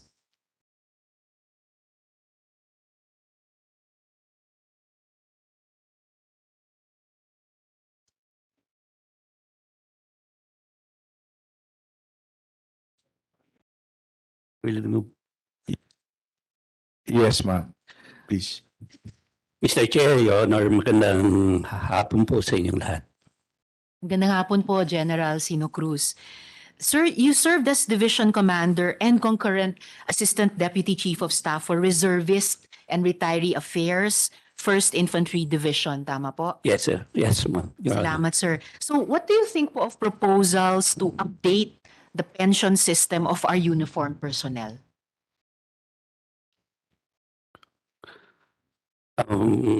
Clarification, ma'am. Yes, sir. What do you think of any current proposals to update the pension system of our uniform personnel? Or ano po yung inyong mga mungkahi? How we could update that pension system of our uniform personnel? Sa ngayon po, ma'am, Your Honor, I think the compensation or the pension given to the retirees are already enough sa kanila.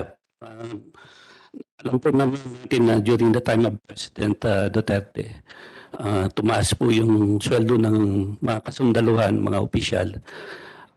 At the same time, tumaas din po yung pension po ng ating mga retirees. Yun lamang po, Your Honor. Salamat po. I was actually also referring to some proposals na syempre i-maintain yung current na pensions ng mga retirees natin. At the same time, moving forward, i-modernize yung pension system para sustainable po yung kaperahan na both ng ating armed forces at ng pension system ng ating mga retirees. Sa aking pong opinion, Your Honor, considering that siyempre po kung may magre-retire po every now and then sumasabay po yung taas ng sweldo, siguro po mas maigi po na ibigay lamang po dun sa nakaabot ng rate na yon, yung salary.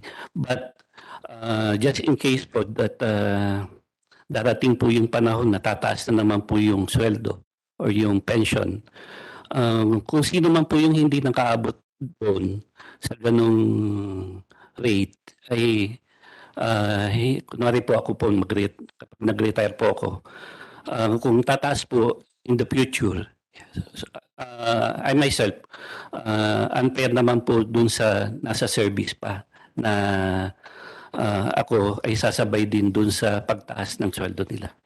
Yun lamang po, Your Honor. Salamat po, General, also for bringing in that aspect of fairness na hinahanap ng lahat ng bansa siguro para sa sustainability ng pension systems na at the same time kinikilala yung serbisyong ibinigay ng ating mga retirees sa ating bansa.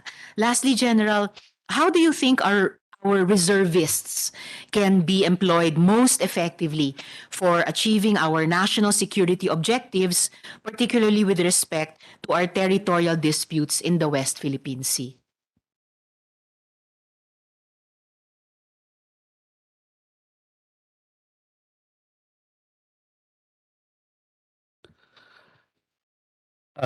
Sa po, Your Honor, sa opinion ko po, ang ating mga reservists is talaga mapapakinabangan po sila sa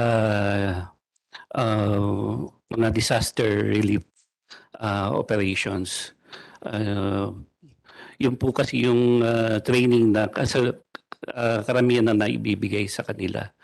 But in terms of protecting the national sovereignty, we will place them doon sa front line. Siguro po, kung mabibigyan natin ng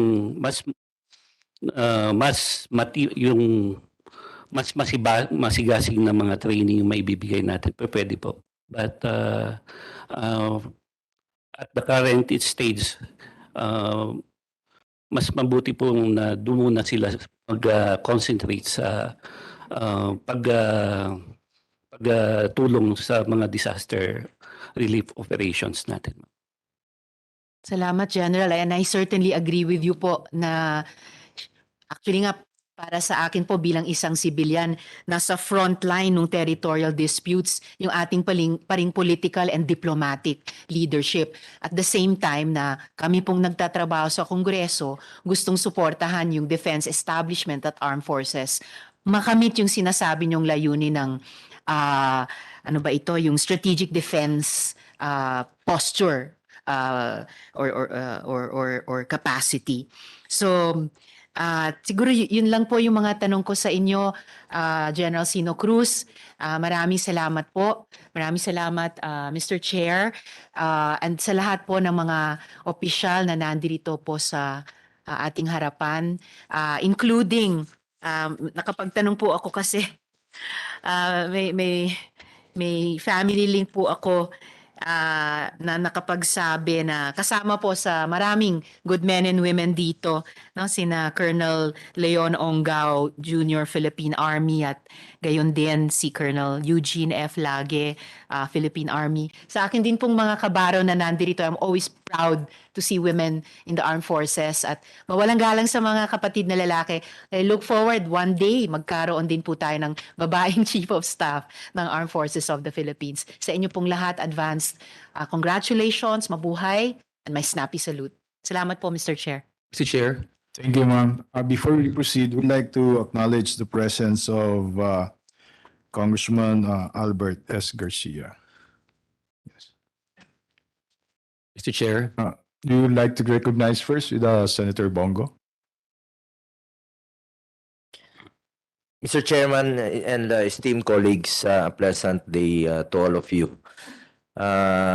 Before I express my support sa 50 flag and senior officers dito, naalala ko po si General Sino Cruz and si General Boquillo. Sila po yung unang nakinabang nung batas na inoprobaan po ng Kongreso, ng Senado. Naalala ko yung naging problema ni General Boquillo. Photo finish yung pag-comply niya po sa kanyang requirements. Napakarami po ng requirements.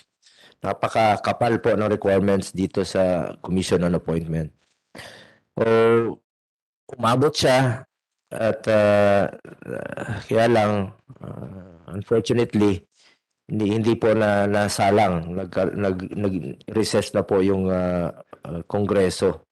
At less than 1 year na lang po siya nung panahon yon. So hindi na po siya ma-re-appoint ng current president. So siya po yung unang nakinabang along with the General Sino Cruz. Blessing in disguise siguro na nangyari yon. At siguro 3 years kayo ngayon after pag na-confirm po kayo. Tama ba? Yes, Your Honor. Tama ba? Anyway, ang punto ko po dito, nakikiusap po ako as Chairman Romaldo, sir, as Vice Chairman po ng Defense Committee rito sa Senado. Pakiusap ko lang po sa mga kasama natin na tulungan po natin ang ating mga sundalo na mapabilis yung kanilang confirmation, pati yung mga requirements po. Hirap ilang araw nilang i-complyan, babalik pa sa kanilang mga trabaho sa field.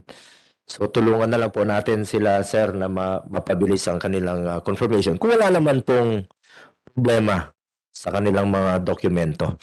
Anyway, I'd like to express my utmost support for the ad interim appointments of the 50 flag and senior officers of the Armed Forces of the Philippines. It is with great pride and honor that I relay my heartfelt gratitude and appreciation to our uniformed officers for their invaluable service to the Filipino nation. Mr. Chair, allow me to make of record my unwavering support for the confirmation of the ad interim appointments of General Sino Cruz, Brigadier General Randy Pahilagutan, Commander po ng 54th Engineer Brigade, Brigadier General Eugene Boquillo, Commanding Officer ng 1101st Infantry Brigade, Colonel Jenaline Balauro, Deputy Chief Health Service Center ng Panacan Hospital, Brigadier General Vincent Incognito, Wing Commander po ng 7th Special Operations Wing, Colonel Arwin Payot, Chief ng 11th Finance Service Field Office, Brigadier General Vicente Ronatay, Commander AP Philippine Reserve Command, Major General Ramon Giang, Commander Air Force Reserve Command, Colonel Jose Alan Mendoza, CEO ng Kampanakan Dental, Colonel Noel Abelio, Commanding Officer ng 1st Military Intelligence Battalion. He served po sa PSG noon. Colonel Luna Dilanggalan Jr., Deputy Chief Office Ethical Standards and Public Accountability sa Maguindanao. Brigadier General Romel Roldan, Assistant Deputy Chief of Staff for Personnel AJ1. Colonel Juvenal Mark Tayamen, Chief ng Readiness and Organization, Office of the Deputy Chief of Staff for Operations, J3. Brigadier General Ahmad Omar Jr., ang inyo pong ating Chief ng Office of Legislative Affairs. Parati nating nakikita rito sa Senado. And further, Mr. Chair, I also extend my support to the ad interim appointments of Brigadier General Professor Bancos, Brigadier General Stephen Agtoto, Brigadier General Joseph Pasamonte, Brigadier General Rocky Binag, Colonel Richard Esmeralda, Colonel Greg Gesto, Colonel Tomas Seguin, Colonel Harvenio Velenia VI, Colonel Leon Ongao Jr., Colonel Jasper Obar, at ang mga babae nating mga opisyales, Colonel Elaine Nibera, Colonel Mylene Paniban, Colonel Rachel Servito, Colonel Janice Batis Laong, Colonel Lisa Batistil, Colonel Judith Luwayon, Colonel Falvena Aguinaldo, Colonel Madeline De Guzman, Colonel Marbet Avilino, our valiant women in uniform, Colonel Alan Tabudlo, Colonel Eugene Lage, Colonel Melchor Pelobelio, Colonel Egberto Bacuscos, Colonel Ulysses Laude, Colonel Romar Canonisado, Colonel Gary Atienza, Colonel Peter Gelicame, Colonel Crisanto Prado, Navy Captain Alfredo De Rosario, Colonel Romil Abayon, Colonel Jumedes Balino, Colonel Jesrel Jagmel, Colonel Elmer Wamil, Colonel Jerry Juele, Colonel Estrellito Romero Jr., Colonel Alan Rudio. Kailangan ko pong banggitin lahat ng pangalan ninyo dahil Kami po yung nagpapasalamat sa inyong serbisyo, lalong-lalo na po nung sa pandemya, sa inyong walang katulad na katapatan at pagsiservisyo sa bayan. Maraming salamat po sa inyong sakripisyo. Isa lang po ang paalala ko sa inyong lahat, unahin niyo po interes ng kapwa nating Pilipino. Salamat. Thank you, Senator Go. Before we go to entertain to other questions, we'd like to recognize Senator Lauren Ligada, please. Then Majority Floor Leader, then Congressman Zagarbaria, and Congressman Gasataya. Thank you, Mr. Ma'am, Chair. please. I have no questions. I simply wish to express my full appreciation and unwavering support for the men and women of the Armed Forces of the Philippines. I am grateful and I acknowledge the mention of the doubling of the salary of uniformed personnel and the officers and the men, because if I may mention, Mr. Chair, it was during the Duterte administration and during my term as a chairman of the Committee on Finance when I sponsored Joint Resolution 11, where we doubled the salary of the officers, men and women of the armed forces and the police force as well. Having said that, Mr. President, I will deliver my co-sponsorship speech after you, Mr. Chair, in plenary. And therefore, huwag na sana natin papahabain ang pagtatanong. Wala naman po ni isang oposisyon, maski sino po sa kanila, at ako po ay nakikiisa sa magagandang salita at gawa para magbibigay pugay sa ating mga officers, men and women of the armed forces. Thank you, Mr. Chair. Thank you, ma'am. Majority Floor Leader. Well, I support the statement of Senator Lauren. Briefly lang, I would just like to ask a brief question kay Colonel Batistil. Colonel Batistil, please. Lisa.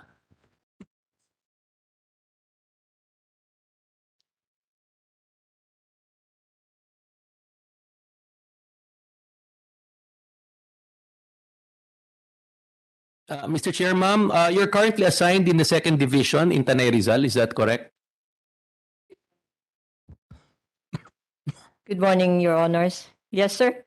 I'm currently assigned with the Headquarters 2nd Infantry Division, sir, at Camp Kapinpin, Tanay Rizal. Briefly lang kasi ang ating mga kababayan nangangamba doon sa issue doon sa Masongi J Reserve. Are you familiar with that area? That is within your jurisdiction, di ba po? Yes, sir. We have the Masungidyo Reserve area at Baras, Rizal. Yung tanong ko lang, Mr. Chair, there's currently a standoff there with armed personnel harassing forest rangers and DNR personnel. Gusto ko lang malaman po briefly, meron bang current operation ng Army to assist the government persons there, the DNR, the forest rangers? Meron ba ho kayong current mandate to protect the area and assist DNR personnel? Your Honor, the area is within the area of operation of the 2nd Infantry Division. We have also the 1 Infantry Battalion nearby with the Masungi Geo Reserve that's helping out the contested area, sir. In coordination also with the AFP, the PNP. So there are current AFP personnel currently in the area, in the contested area? I really could not say much more on that, sir, but with the local LGUs in the area and the PNP, they have been some coordination, sir, in that matter, sir. So walang Army personnel currently sa area? As I have stated beforehand, sir, we have the 80th Infantry Battalion, sir. That's overseeing within that area also. No, may question lang po is, meron bang specific company, platoon sa Masungi J Reserve supporting the government personnel there? Di ba may standoff doon? There were reported 30 armed personnel with vehicles. Yes. Nagkalat sa social media. And I would just like to ask kung ang Army is assisting. Yes, sir, we are assisting also, sir, their concern in coordination with the PNP. Anyway, sige, thank you. I do not want to prolong the hearing anymore, and we fully support the members of the armed forces here with us today. Thank you. Thank you, sir. Yes, Senator Ontiveros. Salamat, Mr. Chair. Just one follow-up question. Oh, sorry, ma'am.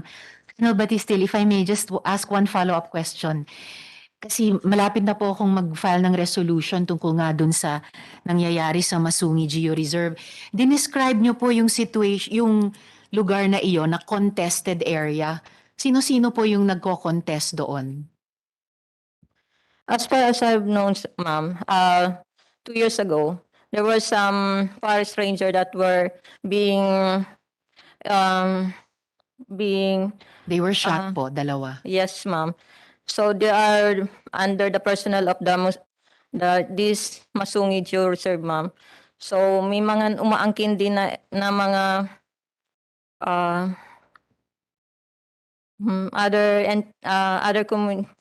naglalang grabbing po, ma'am.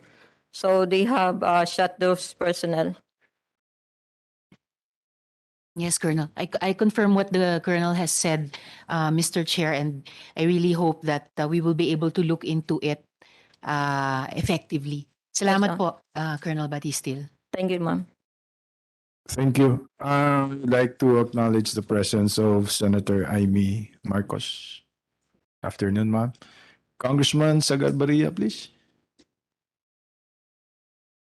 Thank you very much, Mr. Chair. This is not a question. I am not going to throw any question. This is a form of a manifestation or a request coming from our men in uniform, especially if you are assigned to the different districts or to my own personal district where I represent, for you to come and have a courtesy call so we can discuss matters concerning the community and the district, so we will to solve matters together for the betterment of our country. So I just hope, Mr. Chair, that whoever will be assigned among 50 of them to come to us to personally talk, so we will be able to understand what is best for the community and the district for that matter. Thank you very much, Mr. Chair. Thank you, Congressman Sagarbaria. I made instructions to our Office of Legislative Affairs of the Armed Forces of the Philippines. That's included today in our confirmation, General Ahmad Omar Jr., that whoever will be assigned in your districts or the request of the senators of the district, we will always be informed, Your Honor. Thank you very much, Mr. Chair. Yes, thank you. Congressman Gasataya, please. Salamat po, Mr. Chair. I have no question, just a expression of support to the 50 men and women of our service, Honorable Chair. I'd like to make special mention po sa 5 mga taga Bacolod and province were appointed, Honorable Chair. Brigadier General Stephen Agtoto, Colonel Janice Niña Batislaong, Colonel Jerry Wele, Colonel Richard Esmeralda, and the ad interim appointment of Colonel Jazril Jagmel, all of them from our province and the city, Honorable Chair. So we express our full support for their confirmation. Salamat po. Thank you, Honorable Gasataya. Yes, Congressman Marcoleta, please. Chair, maybe you can call back the highest ranking officer for this question. Can we call back General Giang, please? Thank you, Mr. Chair. General, on questioning of Senator Risa on General Sino Cruz, I think the issue of reservist was mentioned. Incidentally, Mr. Chair, there is a pending measure in the House of Representatives. It's about the ROTC measure. It seems to me that in the answer of General Sino Cruz, the reservist issue was taken so lightly. What is your view about this, the ROTC measure, which is pending in the House of Representatives, General? Your Honor, sir, it is of course a very welcoming gesture for us for this legislation, sir, to be approved because our ROTC program is one of our reserve force development program in the armed forces, wherein our service, especially in the armed forces, we use them as our base for our expansion in case of crisis, war, invasion, or rebellion, and in case of disaster for HADR, and also to help us in our socio-economic development efforts with the government. So having our OTC, sir, will have the youth to have a more good physical condition, where they will have more nationalism in their heart, and of course, will have a better younger generation, sir. And also, the AFP now is ready to give inputs with regards to national security for the legislation of the ROTC, mandatory ROTC for the 11th and for the senior high. That's all, sir. You are familiar of the history of Singapore, maybe in relation to what we're trying to elicit here. In 1967, the late Prime Minister Lee Kuan Yew introduced what they called the National Service. It's a compulsory national service for all 18-year-old male citizens and permanent residents. Are you aware of that, General? Sorry, sir. I'm not really aware of the national service of the. You should study that because, Sir. Mr. Chair, that's very important. Singapore reoriented their citizens into accepting the necessity of a people's army and to overcome the traditional dislike for soldiering. Alam mo naman ang Singapore, this is a city-state na talagang they enjoyed buying and selling and so on and so forth. Kaya soldiering was very far from their heart. But sa ngayon, makikita naman natin, small as they are, they have the strongest and the best defense structure in this region. Kaya kung sakasakali, may-utilize natin ang ROTC, sinasabi mong patriotism is very, very important. This is the only defense weapon we have, and it depends entirely and probably only on how much we love our country. Ito lamang ang paraan para magkaroon din tayo ng the concept of a people's army that will not only help us during times of calamities, but more than that, Mr. Chair, para mapanindigan naman natin as to who we are as a people in this region. You agree, General? Yes, sir, Your Honor. Thank you, Mr. Chair. Thank you, Congressman Marcoleta. Yes, Representative Johnny Pimentel, please. Thank you, Mr. Chair. Mr. Chair, I just would like to know from the AFP officials, what is now the status or update of our fight against the communist insurgencies, or rather the insurgency? We have been fighting this war for the past 50 years, but until now we could not see the light of day. We know very well that this problem is a hindrance to our development, especially in the rural areas. Ano ho ba ang plano ng AFP? Meron ho ba tayong timetable? Because in the past administrations, there were plans to end it within 6 years, 5 years, but until now, wala pa tayong nakikitang linaw. So ano po ba ang plano natin ngayon for the next several years against this problem? Your Honor, sir. I'm glad to tell you that the insurgency now is on a continuous decline.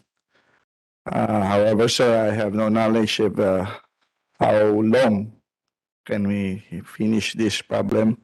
That's already 4 or 5 decades now. But we are having continuous efforts on this to end this communist, sir. And with the help of the whole of the nation approach with the national, what's that, the community support program of the government, we will hopefully end this very soon. That's To all, sir. summarize it, are we losing or are we winning the war against the insurgency? Yes, sir. We are winning the war. And it's the strength of the communist insurgencies on a steady decline. As of August, sir, I think already now around 800 plus now. Accordingly, based on the briefings from the Army, the three most critical provinces in terms of the insurgency problem is Agusan del Norte, Surigao del Sur, in Compostela Valley. Is this true? May mas malala pang problema sa ibang parte ng Yes, sir. That's true, sir. That's true, sir. Yes, sir. So I hope that the Army will do something about this. In our province, we have been fighting this insurgency for the past 42 years. Several military officers have already been killed, and I've said this is an obstacle. How can we develop our province if this problem still persists? So I hope that the military officers or officials will give priority to this area. Kasi ito na lang yata yung last bastion or last frontier of the communist insurgencies. It is good na namatay na si George Madlos. That will at least decrease the morale of the NPAs. But I hope that you will continue conducting the operations hanggang mawala na po ito dahil hindi po magiging maunlad ang probinsya namin kung nandiyan pa po yan. And lastly, Mr. Chair, I'd like to manifest my support to Brigadier General Joseph Norwin Pasamonte.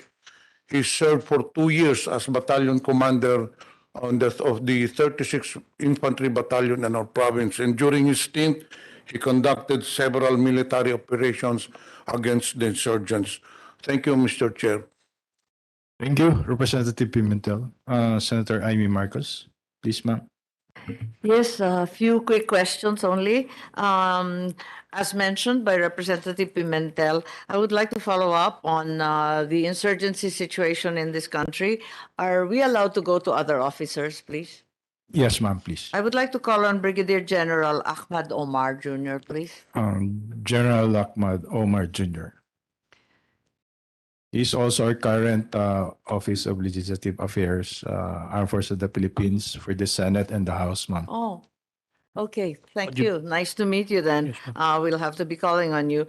I think apropos of Representative Johnny Pimentel's query, an investigation report shows that you were part of the DND-TWG for the eventual enactment of the anti-terror law. In your experience, has this new law been helpful in the fight against terrorism? It appears that you're quite the expert. The armed forces is very glad that the Anti-Terrorism Act was enacted, and the Anti-Terrorism Act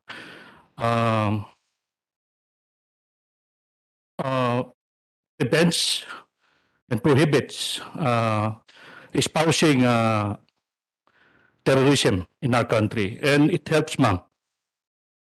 Because allow me to check my data, ma'am.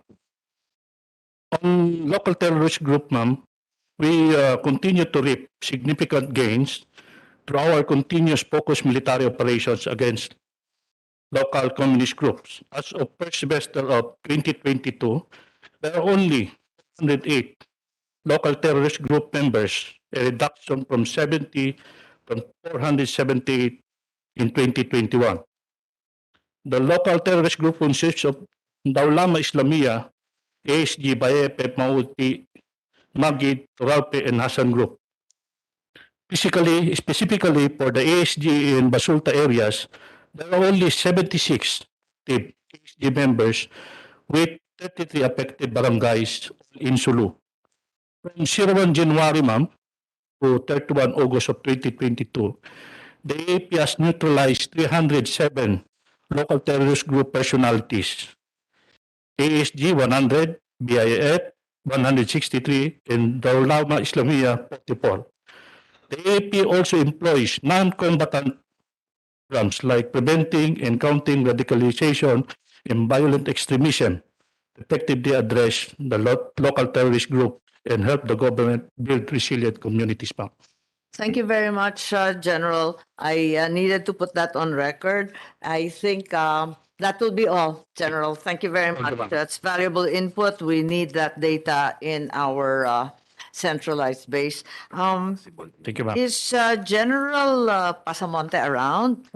Just needed to clear up General something. Pasamonte, please. Yes, General Pasamonte, the investigation report indicates that you were reprimanded in 2012 for negligence and poor supervision. Now that you bear even greater responsibilities as a general, does the commission have any assurance that the same mistake will not recur? Good afternoon, ma'am, Your Honors. As earlier, ma'am, I have already answered the question, but just to repeat it, ma'am, the reprimand was given to me, but even those in the promotion board deemed it unnecessary for the reprimand because it was part and parcel of the duty. Okay. And actually, we took all the precautions that could be done. However, unforeseen circumstances led to Mylene being ambushed. Yes, thank But you. rest assured, ma'am, that as I grew in the service, I became more vigilant.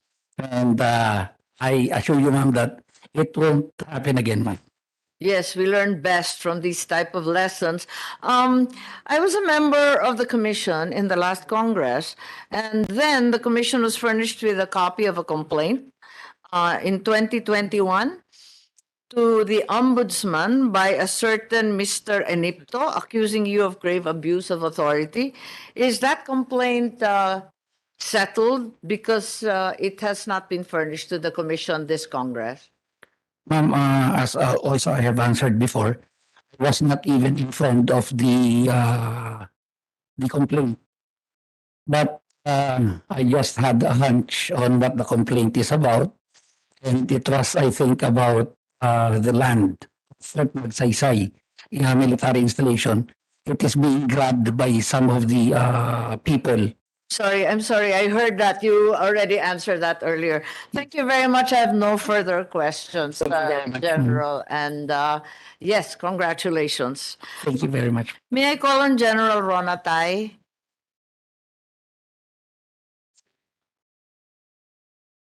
General Runatay. Yes, General Ronatay, it's just to clear the air here, an investigation report submitted in the 18th Congress.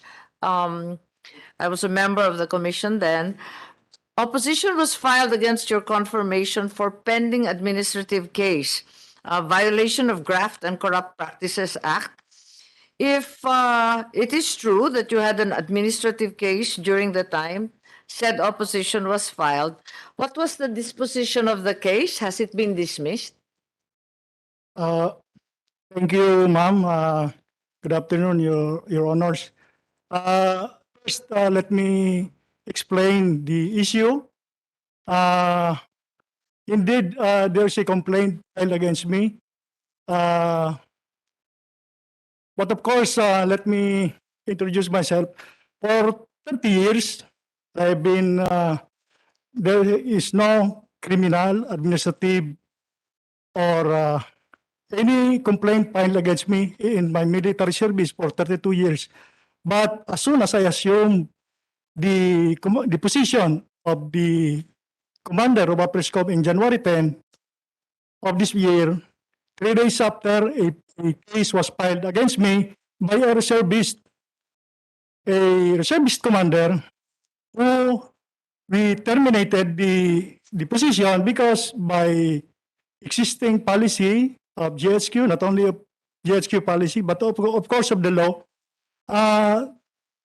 permits only a 2 years tour of duty for a major responsibility positions, such as the complainant. But as soon as I implemented a legal order from GHQ to terminate the complainant, a case was filed against me at Ombudsman.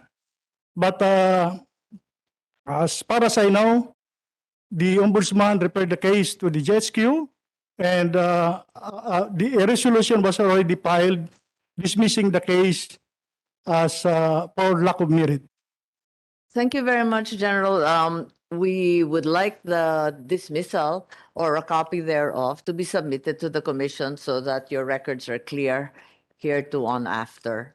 Thank you, Your Honor. Well, I also have a clearance from the Ombudsman as well as the other clearances required for this particular confirmations, ma'am. Thank you very much. Let that be a part Senator of the Ivy. file, General.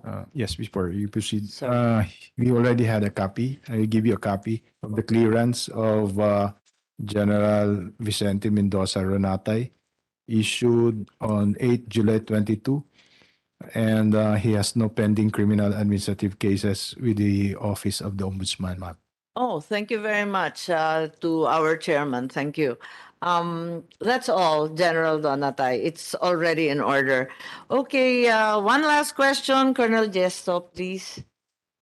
Maraming salamat Thank po. you. Congratulations. Colonel Gesto.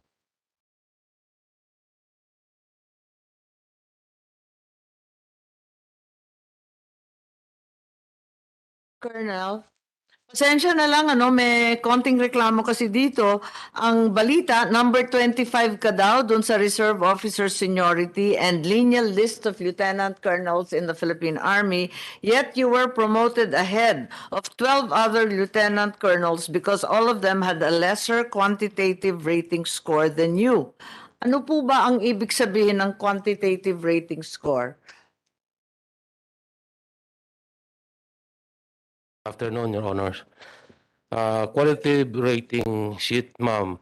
It's a sort of platform in the Army wherein all qualities or qualification are being rated, ma'am. So, example of which is the geographical assignment, the completion of different criteria of assignments and quality of result of our accomplishments, ma'am. So we are being rated and scored based on that rating, ma'am.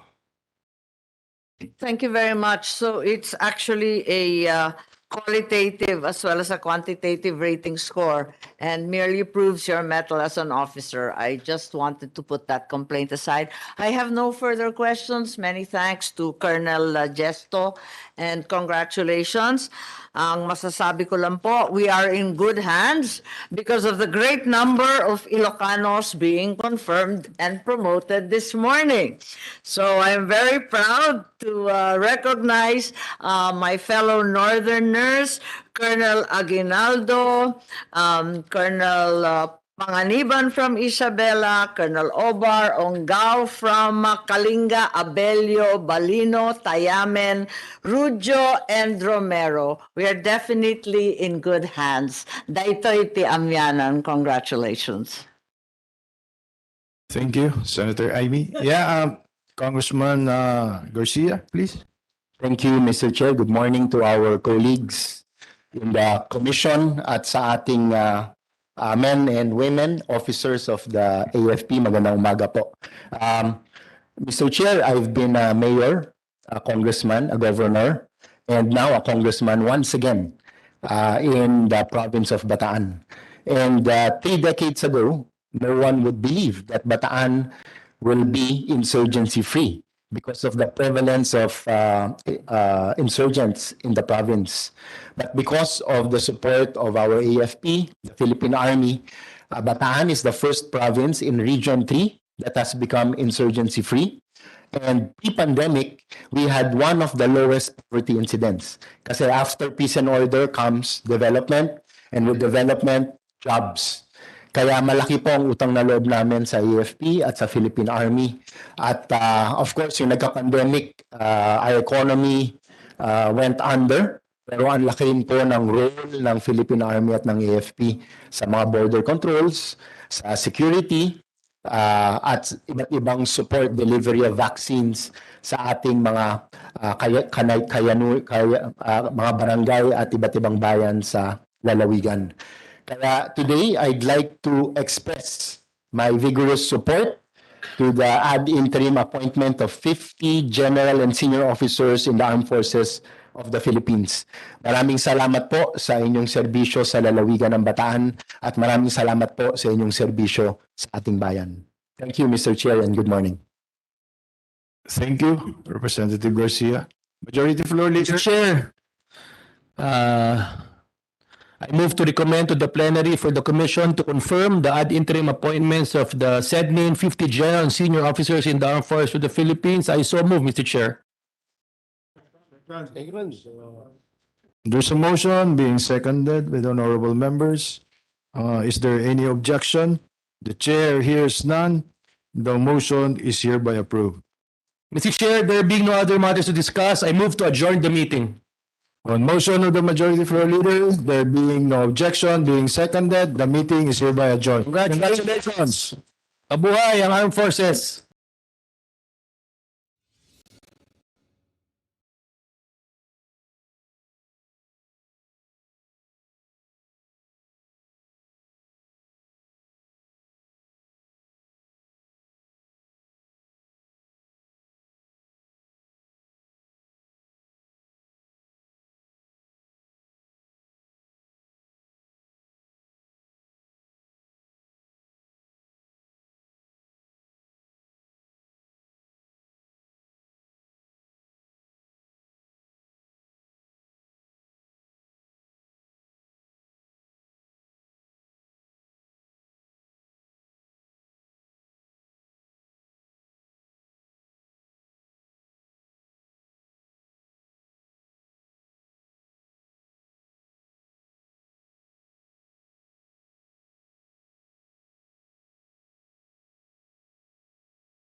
Quorum ba tayo? Kasi mapasok ba yung mga yan pag may quorum?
Plenary session of the Commission on Appointments, the first regular session of the 19th Congress is hereby called to order.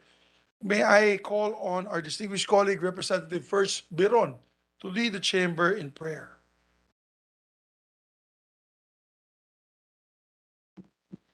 Let us all pray. Almighty Father, creator of heaven and earth, we humbly come before you as we prepare to confirm the appointments of our public officials, including our military officers. We all recognize that there is no authority except that which God has established. The authorities that exist have been established by God. The book of Proverbs, chapter 1, verse 7 says, "The fear of the Lord is the beginning of knowledge, but fools despise wisdom and instruction." We submit to your wisdom as we continue to pray for the leaders of our beloved Philippines, from our president, our vice president, our Senate president, and all senators, our speaker, and all representatives, and the rest of our elected and non-elected officials, so they may continue to seek your knowledge, strength, and mercy. We thank you for your faithful provision and divine protection. We seek forgiveness for all the shortcomings that we had committed. As your stewards and servants, we pray that you will preserve and prosper our land as we all endeavor to serve the Filipino people with utmost dedication. We give you back the honor and glory in the mighty name of Jesus. Amen. Amen. Please remain standing for the singing of the Philippine National Anthem.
I request the Secretary to please call the roll of members.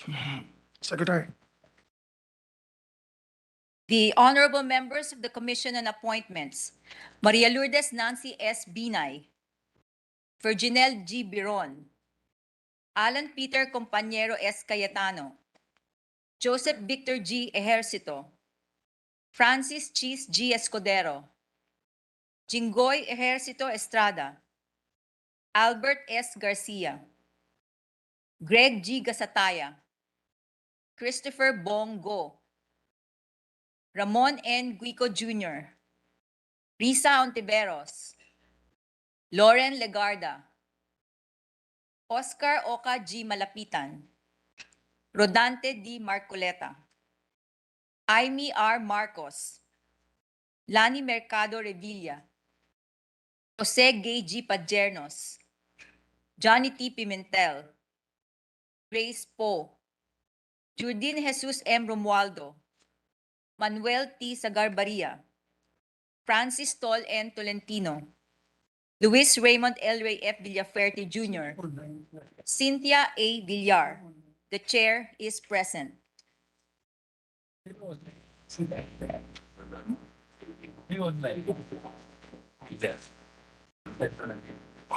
With 21 members present in the plenary hall, rather, and one present online, total members present are 22. The chair declares the presence of a quorum. Joint Leader. Mr. Chair, I move to dispense with the reading of the journal of the plenary session held on September 20, 2022 and consider the same as approved. If there is no objection to the motion, Majority Floor Leader, the motion is approved.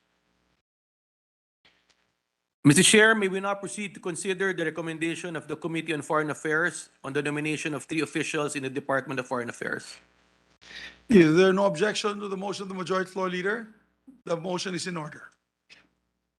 Mr. Chair, I move that the chairperson of the Committee on Foreign Affairs, Senator Jinggoy Ejercito Estrada, be recognized. We'd like to recognize the distinguished gentleman from the city of San Juan, Senator Joy Estrada. Thank you, Mr. Chair. Mr. Chairperson, distinguished colleagues, this representation is happy to report that your Committee on Foreign Affairs also acted on the nomination of Voltaire de la Cruz Mauricio as Chief of Mission Class 2 and found him to be fit and qualified. Our nominee has been with the Department of Foreign Affairs since 2002, and this year marks his 20th year in the Philippine Foreign Service. He started as a special assistant in the Office of the Undersecretary for Administration in the DFA and worked his way up to the organization to become acting project manager of Machine-Readable Passport and Visa Project, Director of the Multilateral Affairs Division of the Office of Strategic Policy, Planning, and Coordination, First Secretary and Consul of the Philippine Embassy in London, United Kingdom, and Acting Head of Office of the Department Legislative Liaison Unit. He is currently the Consul General at the Philippine Consulate General in Osaka, Japan, and was cited for spearheading the first Philippine consular mission in Kurume City, Fukuoka, where a large population of Filipinos reside. He was also lauded for his role in maintaining strong trade relations between the two countries. Mr. Chairman, distinguished colleagues, it is my privilege to recommend that this body give its consent on the nomination of Voltaire de la Cruz Mauricio as Chief of Mission Class 2. I so move, Mr. Chair. Mr. Chair, may we recognize to second Representative Ramon N. Guico Jr.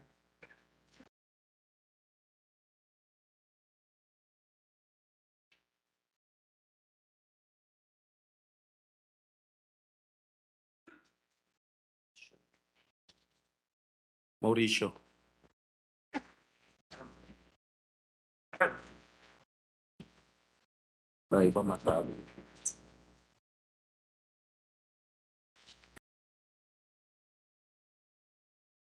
Mr. Chair,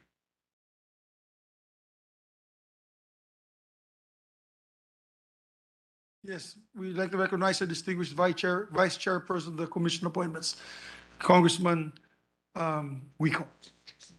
Mr. Chair, and my esteemed colleagues, I am proud to make it of record my support and second the motion of the recommendation of the Committee on Foreign Affairs for the Commission to give its consent to the nomination of Consul General Voltaire de la Cruz Mauricio to the rank of Chief of Mission Class 2. Our nominee, known as Balls to many, electrifies the people around in more ways than one, at least with good ones. The profile investigation report of at least says he is an affectionate type of person who displays great deal of concern and sensitivity to the needs of others. His nickname Bolts likewise speaks a lot about his energy and passion for work and public service.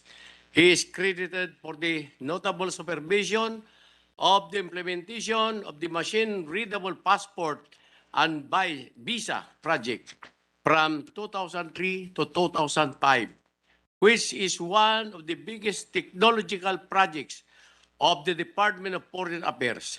He is likewise cited as First Secretary and Consul, Philippine Embassy in London, and concurrent permanent representative alternate for the United Nations International Maritime Organizations from 2013 to 2019 for his various accomplishments.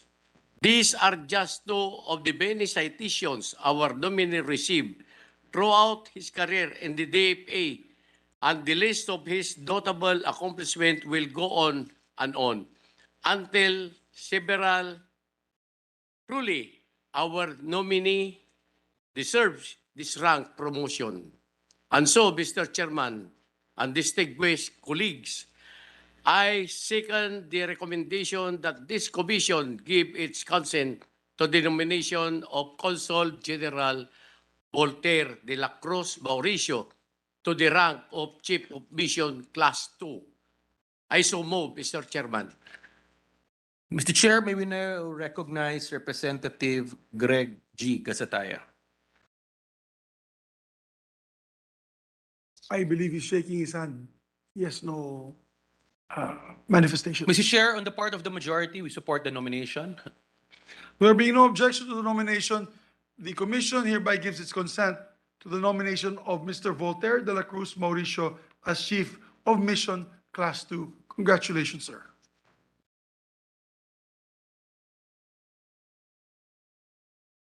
Mr. Chair, I move that the chairperson of the Committee on Foreign Affairs, Senator Jinggoy Ejercito Estrada, be again recognized. Senator Estrada is recognized. Thank you, Mr. Chairman. Distinguished members of the Commission on Appointments, this representation as Chairman of the Committee on Foreign Affairs presided over a public hearing this morning to consider and deliberate on the nomination of Mylene de Hoya Garcia Albano as Ambassador Extraordinary and Plenipotentiary to Japan with the salary and emoluments of a Chief of Mission Class 1. Your committee, after deliberations, has determined that she is fit and qualified and ruled to recommend her nomination to the plenary for the consent of this body. Our nominee is no stranger to many members of the commission.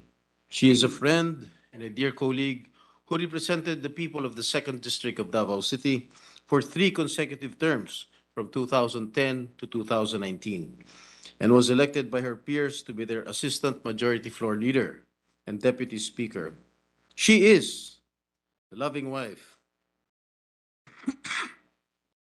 of Isabela Governor, 4th-term representative, and former Majority Floor Leader of this body, Governor Rodito Albano. Her life of public service is a confluence of her being exposed to the high-profile responsibilities of her father, former Assemblyman of the Batasan Pambansa and member of the House of Representatives, Congressman Manuel Nonoy Garcia, and the quiet sacrifice of her dutiful, selfless mother, Erlinda de Hoya. An achiever all her life, she graduated with second honors from Ateneo de Manila College of Law, became the first female president of their student government, and placed third in the 1990 bar examinations. She sharpened her legal acumen as an associate of the Ponce Enrile, Cayetano, Reyes, and Manalastas Law Office under the mentorship of former Senator Rene Compañero Cayetano. She later served as a legal assistant at the Office of the Chief Presidential Legal Counsel, as an executive director and assistant secretary of the Department of Environment and Natural Resources, and then as chief of staff in the office of Senator Mar Rojas. Prior to her nomination, she was a member of the board of directors of Davao City International Airport Authority as one of the private sector representatives.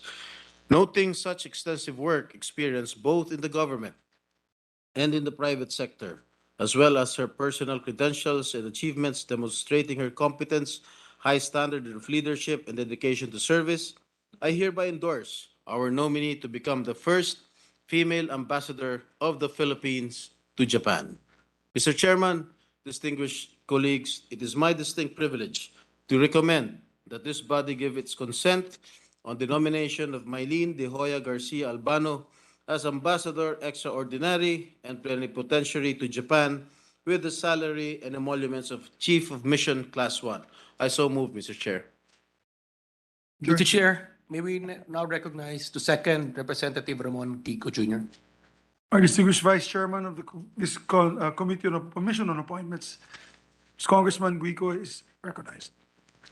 Mr. Chair, and my esteemed colleagues of this body, it is my great pride and privilege to second the motion on the recommendation of the Committee on Foreign Affairs that the Commission gives its consent to the nomination of Attorney Mylene Garcia Albano as Ambassador Extraordinary and Plenipotentiary to Japan with the salary and emoluments of a Chief of Mission Class 1.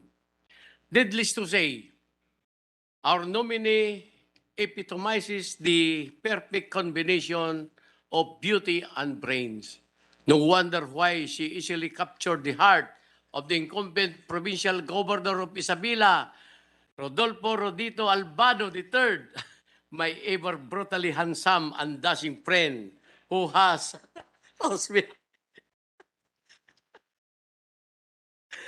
a prominent member of the majority floor leader of this august body from 2016 to 2019. Our nominee has an exemplary academic records, a consistent honor student, a scholar, and distinguished herself as number 3 bar top notchers with a rating of 88.95% in the 1990 Philippine Bar Examinations. Mylene, as she is fondly called by colleagues, family, and friends, is described as an upright, highly principled, cultured, and articulate individual.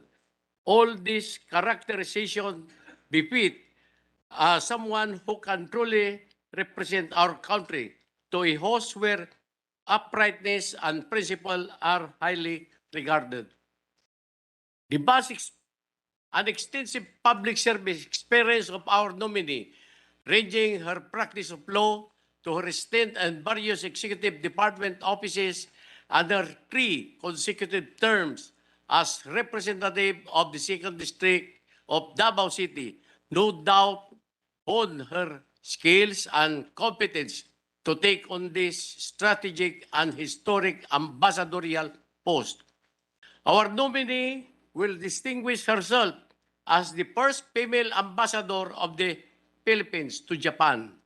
Mr. Chairman and distinguished colleagues, it is for these reasons and for that I second the recommendation that the Commission give its consent to the nomination of Attorney Mylene Garcia Albano as Ambassador Extraordinary and Plenipotentiary to Japan with the salary and emoluments of a Chief of Mission Class 1.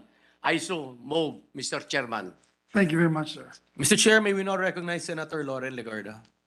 Distinguished Senate President Pro Tem and our colleague from Antique, Senator Lauren Legarda, is recognized. Mr. Chairman, distinguished members of the Commission on Appointments, today I have the distinct honor of introducing to you our nominee, Ambassador Designate of the Philippines to Japan, Mylene Garcia Albano.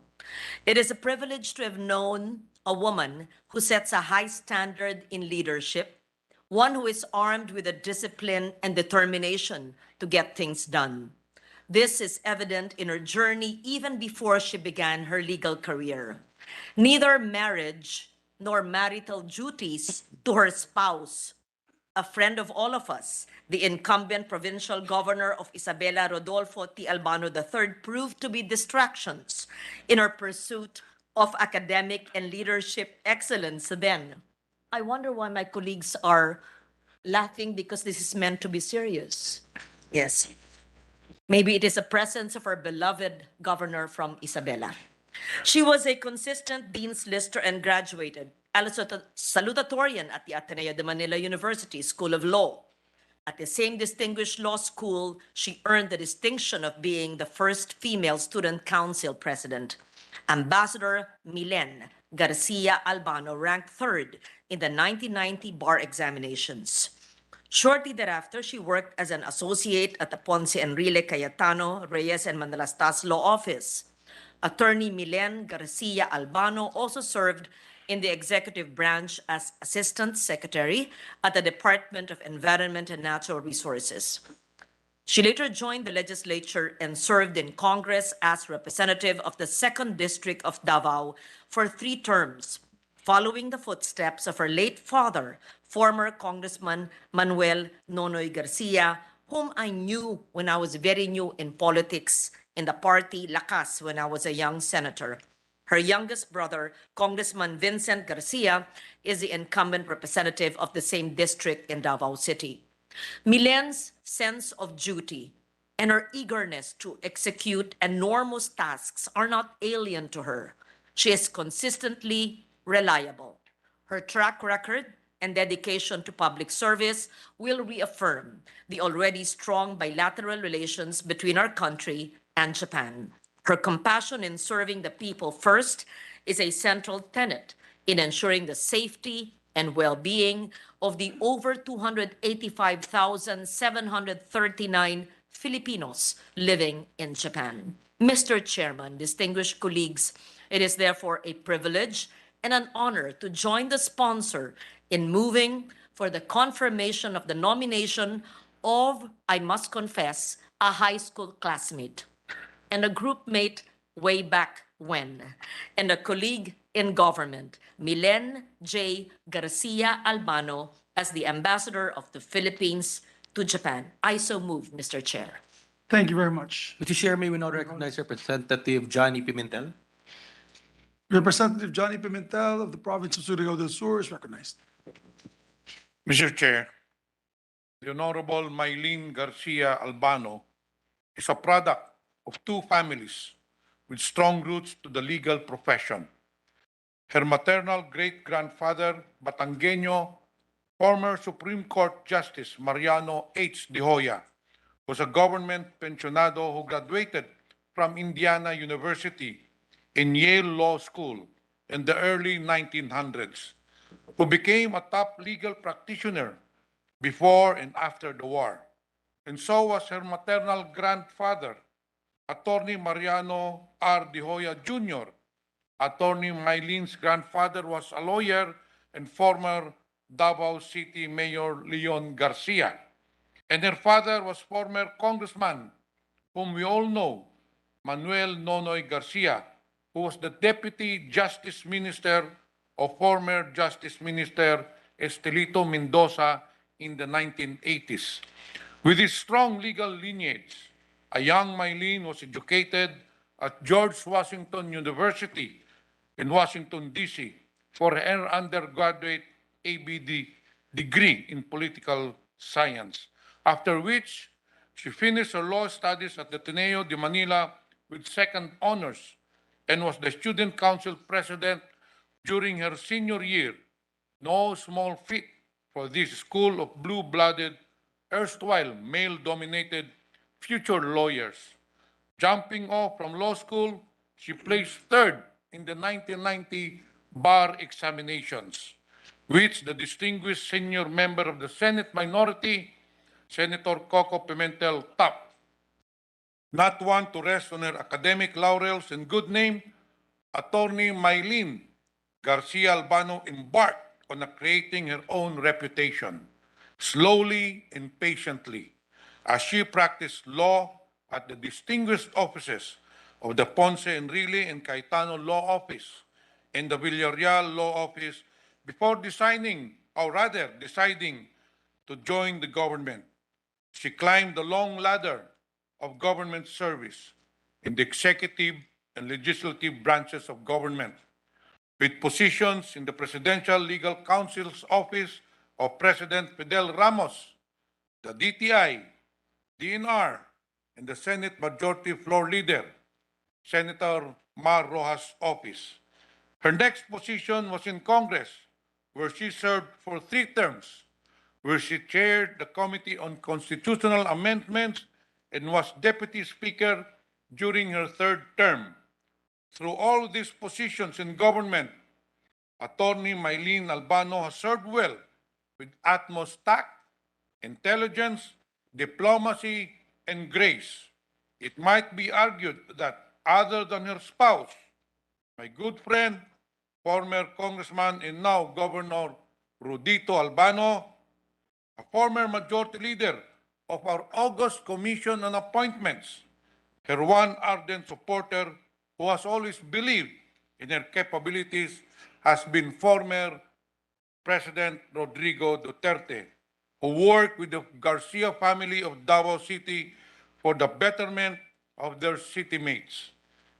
From Attorney Garcia Albano's father, Manuel Nonoy Garcia, to our colleague in Congress, Vince Garcia, to Attorney Mylene Albano, as these respected, hardworking legislators represented Davao City and its 2nd District through 13 congressional or parliamentary terms dating back to 1978. Much as we have seen Attorney Mylene Garcia Albano perform at the highest level in her different positions in government, I wholeheartedly believe that she will be a strong representative and conduit of the Filipino people to the land of the rising sun, Japan, one of our most important trading partners. Mr. Chair, I therefore have the honor and privilege to second the motion for the confirmation of Attorney Mylene Garcia Albano as Philippine Ambassador to Japan. So moved, Mr. Chair. Mr. Chair, may we now recognize Representative Lani Mercado Revilla? Distinguished colleagues from the great province of Cavite, Congresswoman Lani Mercado Revilla is recognized. Thank you very much, Mr. Chair and fellow CA members. Good afternoon. Described as upright, highly principled, cultured, and articulate, Ambassador Extraordinary and Plenipotentiary Mylene Garcia Albano is undoubtedly the right woman to serve as our country's top diplomat and representative to the Empire of Japan, our nation's closest friend and respected partner. Having been elected as Davao City's 2nd District Representatives for 3 consecutive terms during the 15th, 16th, and 17th Congress, I can vividly remember that Attorney Mylene Garcia Albano rightly served as our Assistant Majority Leader in the 15th Congress and Chairperson of the Committee on Constitutional Amendments in the 16th Congress. She rose to the position of Deputy Speaker in the 17th Congress. Her illustrious record in public service can speak for itself. Having been known for her professionalism, high standard of leadership, efficiency, integrity, and dedication, it is just right that we affirm her nomination and will justly earn her the historic distinction of being the first female ambassador of the Philippines to Japan. For 66 years and counting, the strong and ironclad friendship between Japan and the Philippines reaped mutual benefits and reached historic milestones. Year after year, our peoples and bilateral relationships celebrate our shared history. Moreover, we affirm our trust and mutual understanding as well as solidarity and committee. I second the motion as we nominate Attorney Mylene Garcia Albano as our People's Ambassador Extraordinary and Plenipotentiary Chief of Mission Class 1 to our embassy in Tokyo. Ambassador Mylene, you have our confidence and full backing as you fulfill your mission as our country's top envoy to the land of the rising sun and work for the protection and prosperity of our overseas Filipinos and of children with Filipino heritage. And may this ever blossoming friendship and partnership never wither. Sama-sama, tulong-tulong para sa ating minamahal na bayan. God bless all the works of your hands. God bless the Philippines. Salamat. Mr. Chair, may we now recognize Representative Greg Gasataya.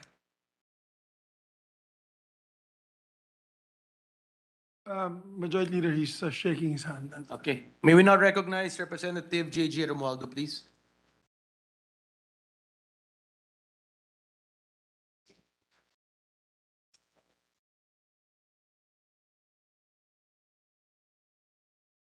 Mr. Chair, distinguished members of the Commission on Appointments, Attorney Mylene Garcia Albano comes from a Davao City family that with deep roots in public service.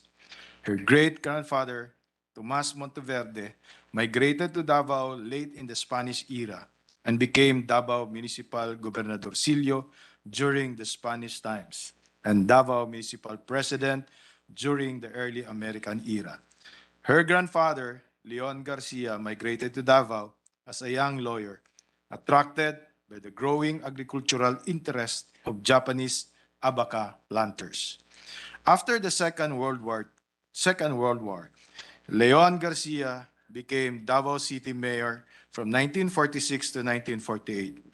It may not be widely known anymore today that Davao Municipality, which was populated by less than 10,000 people at the start of the American era in 1899, became a booming abaca town for 4 decades, much to the credit of Japanese investor farmers who made Davao a little Japanese town, then called Davao Kou.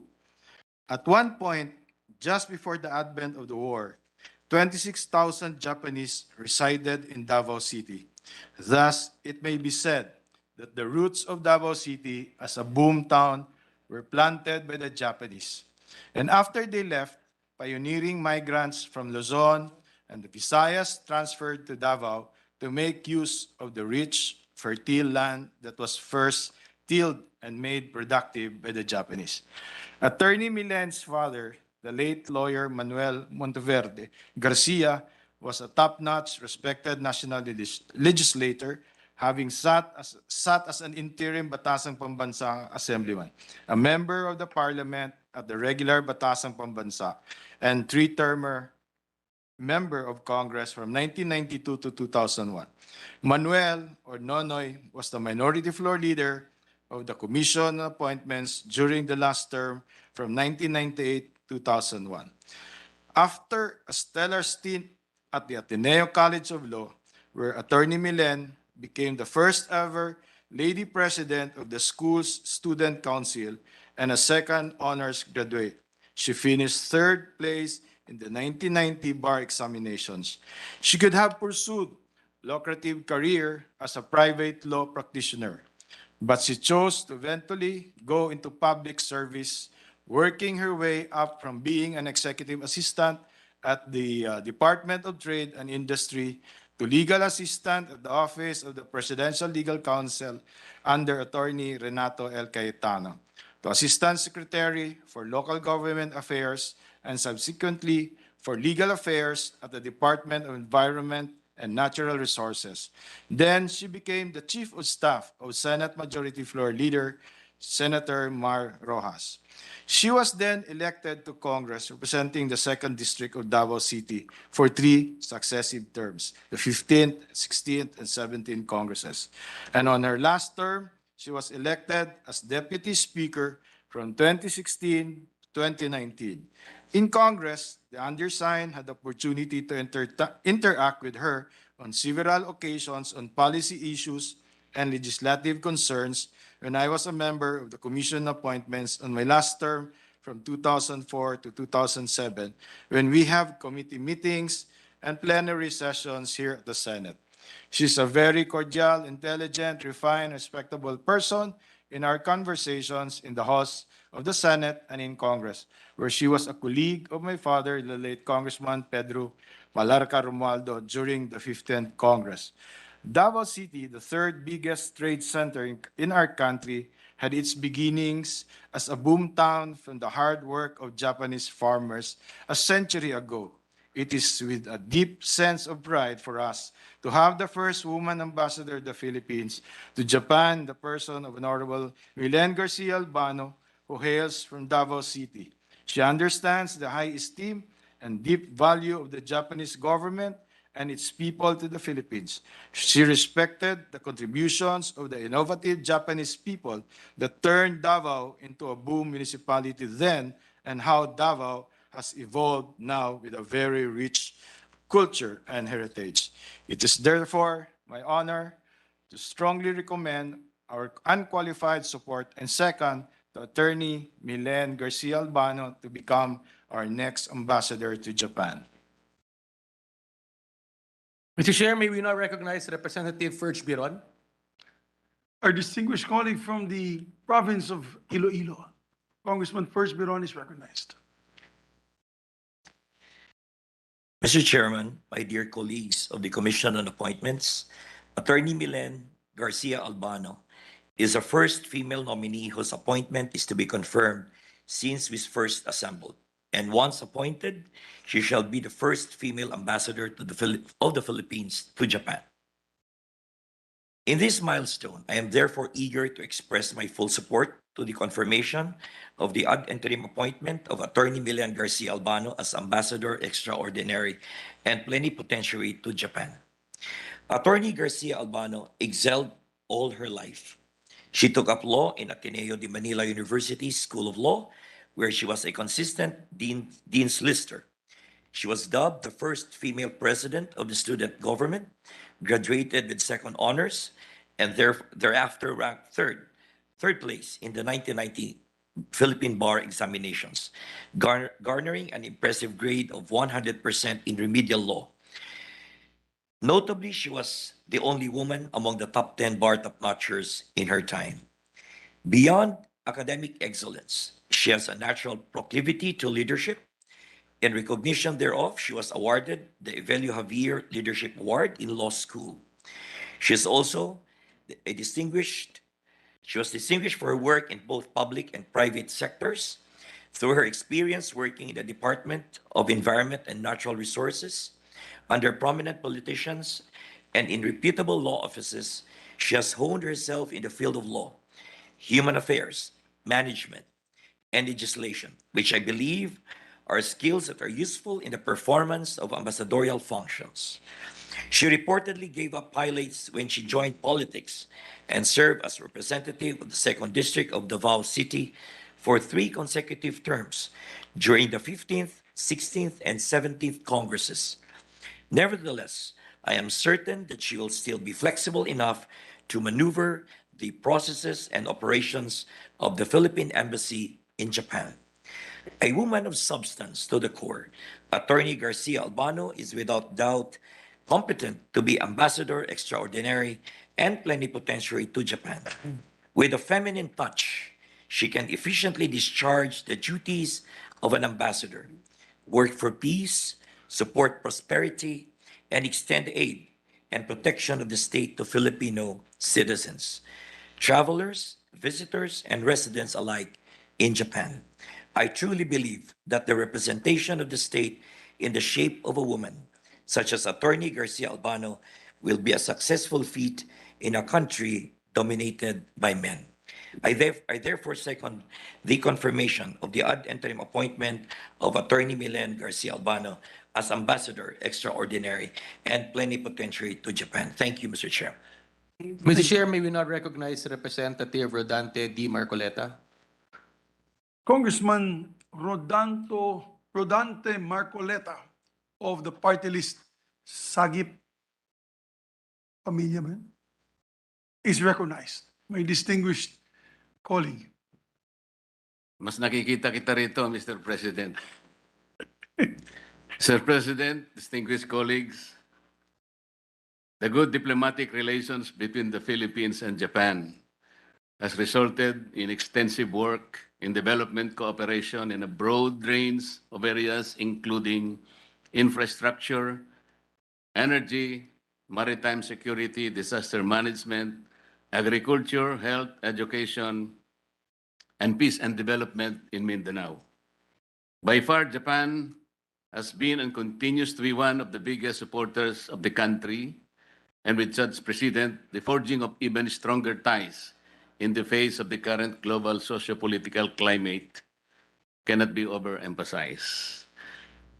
Mr. President, sending an ambassador to Japan in the person of Attorney Mylene Garcia Albano is a testament to the ever-growing relations between our two countries. Mylene Garcia Albano is a double-bred provinciana and daughter of the late Congressman Manuel Nonoy Garcia and Erlinda de Hoya. At an early age, Mylene already learned and practiced how to be of service to others and always ready to be counted when things get rough. A consistent honor student since grade school, she and her cousins were sent to Manila and lived as internas while completing their high school. She went to the United States to finish her college education. Choosing to follow her father's footsteps, Mylene went to law school. And by now, we know already that she was third placer in 1990 bar examinations and became pride of Ateneo de Manila University, or the law school, for being the only female who landed in the top 10 for that year. She was also the first female student ever elected president of her school's student government. After a fulfilling private practice and short stint in several government agencies, Mylene ran for Congress, representing the 2nd District of Davao City. I was fortunate to have worked with her, Sir President, during the 15th and 17th Congress. Again, she was the first woman ever to serve her district in that capacity. Mr. President, I will venture to say, without fear of contradiction, after having survived 34 years of marriage,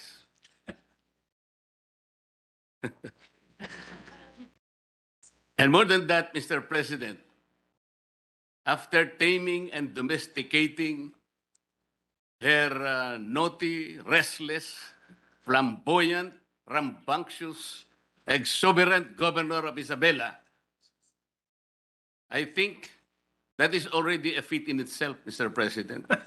A solid testimony that Mylene Albano Garcia has already mastered the intricate art of diplomacy. Having said that, Mr. President, I will lend this voice to second the motion of Mylene Albano Garcia's being ambassador to Japan. Salamat po, Mr. President. Salamat po, Congressman Marcoleta. Rambunctious. Mr. Chair, may we now recognize Representative Abet Garcia. The distinguished gentleman from the great province of Bataan is recognized, Congressman Garcia. Thank you, Mr. Chair. My distinguished colleagues, good afternoon. I would like to make a brief but strong manifestation and to second the confirmation of Attorney Mylene Garcia Albano as the ambassador of our republic to Japan. Attorney Mylene hails from the better Garcia clan of Davao. I would concede to that, and that is probably and most likely true. But Mr. Chair, what is without question, and everyone would probably agree, is that Attorney Mylene is the better half of her husband, Governor Rodito Albano, our dear friend. Attorney Garcia Albano's exceptional academic and track record have distinguished her above others. She has been consistently recommended for many accomplishments, starting off with her illustrious career by ranking third in the 1990 Philippine Bar. Through many years of public service, including numerous terms as the 2nd District Representative of Davao, and also in various capacities, she has gained recognition for her leadership and professionalism. It is with great honor that I recommend that this body gives its consent to the nomination of Attorney Mylene Garcia Albano as Ambassador Extraordinary and Plenipotentiary to Japan, where she will be the first Filipina to assume the post. I truly believe that Ambassador Mylene Garcia Albano will represent our country exceptionally and will passionately work and commit to further strengthen Philippine-Japan ties. Thank you very much, Mr. President. Thank you very much. Mr. Chair, may we now recognize Senator Alan Cayetano? Distinguished colleague from Taguig and Pateros, Senator Alan Cayetano is recognized. Good afternoon, Mr. Senate President, our dear colleagues, Mr. Vice Chairperson. Sabi po sa Biblia, kung anong ating itatanim, yan din ang ating aanihin. You know, we live in a country, na isang bansa po tayo, na kung saan tayo pinanganak at kanino tayo pinanganak, ang malamang mag-determine ng ating buhay. So if you were born to a very powerful and rich family, malamang you will have the best education, the best health services. You will have all opportunities. Pag may assignment ka, you can interview secretaries, members of Congress, senators, ambassadors.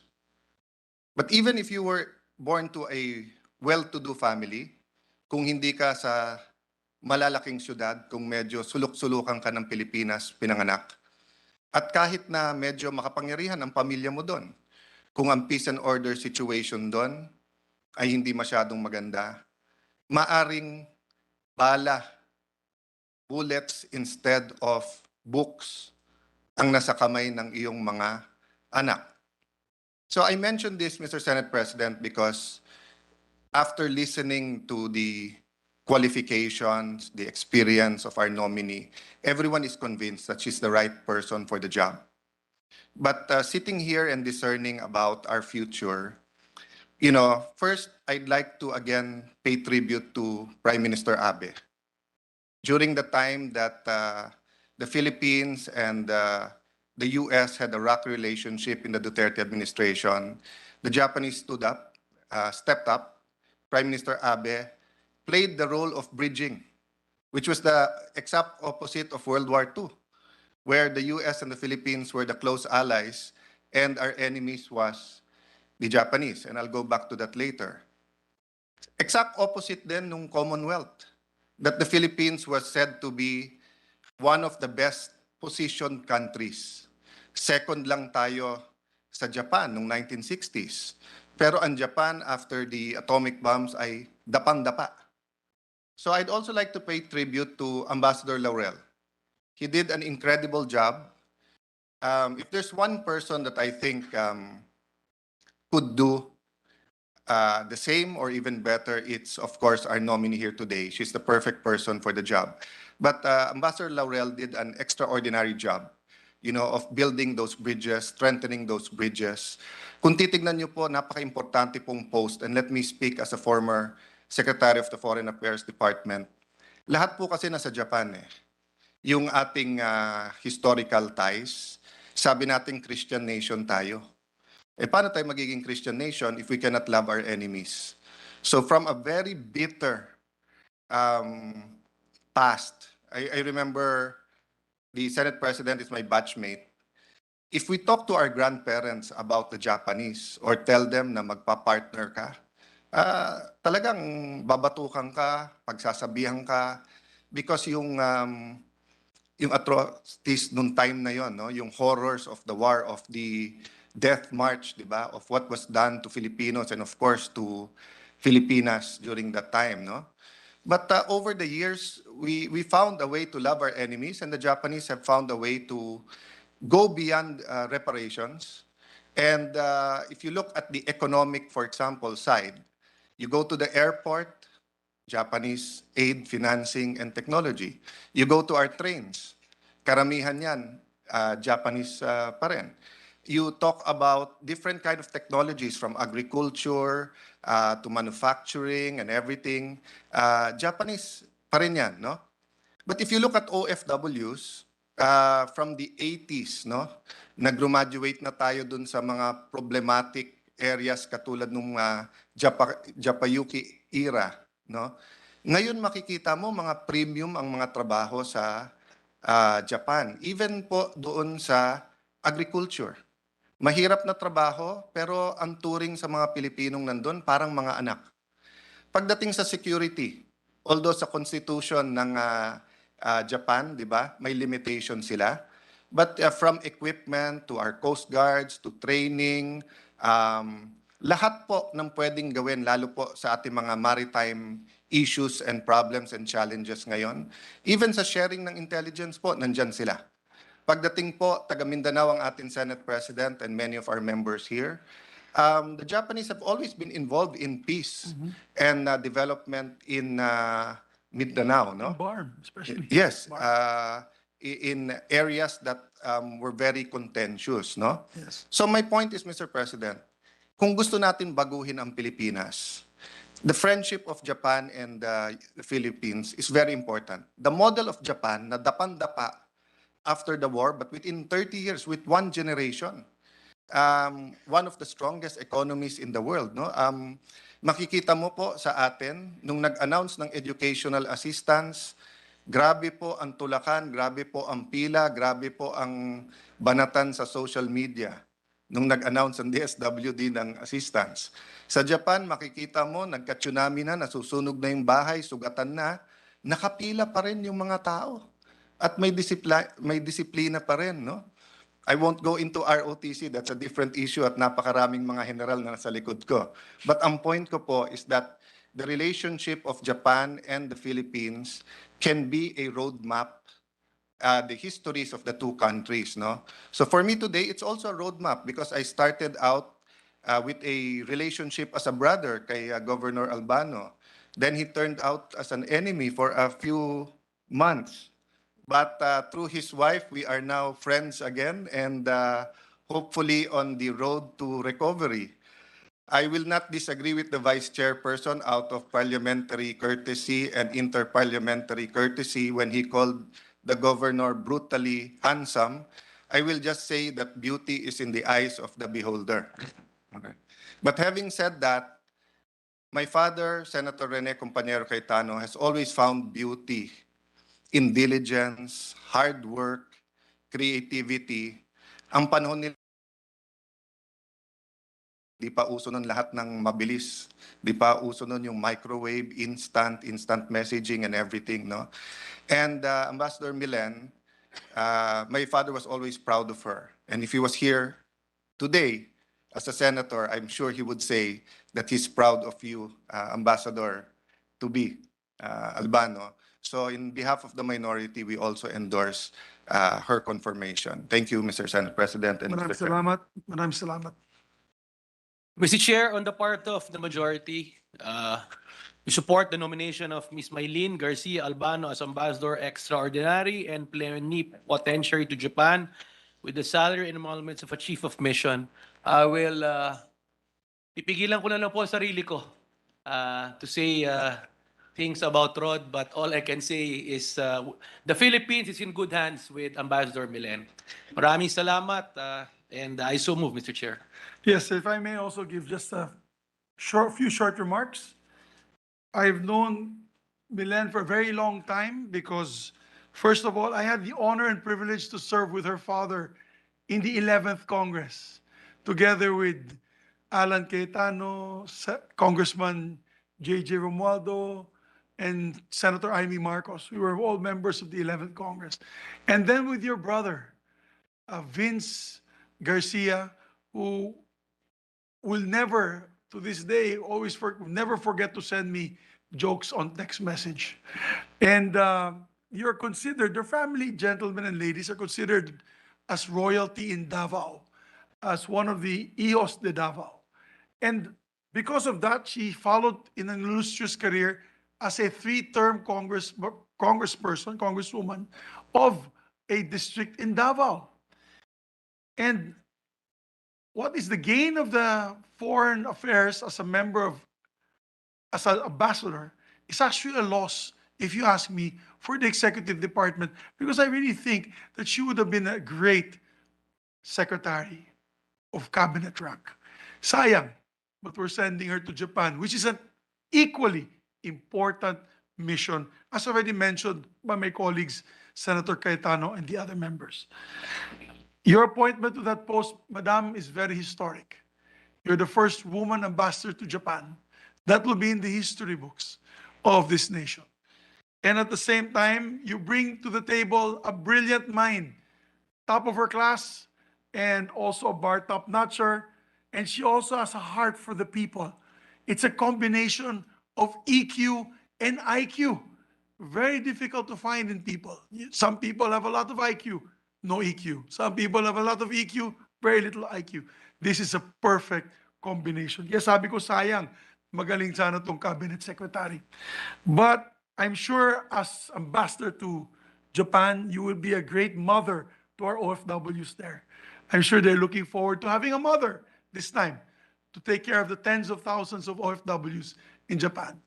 But my word of advice, Ambassador, when you give your credentials to the Emperor, because that is what happens when the ambassadors are appointed to Japan, make sure you watch your husband very intently.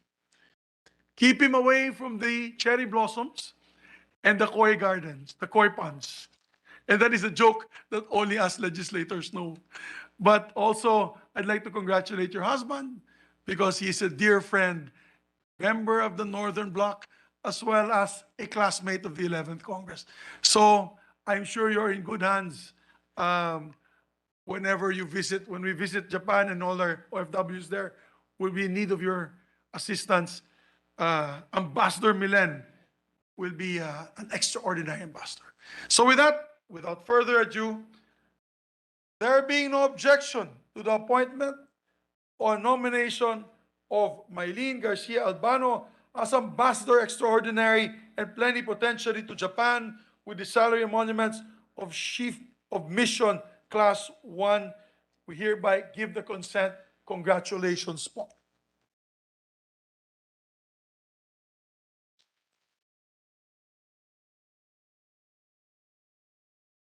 God, blow out, blow out.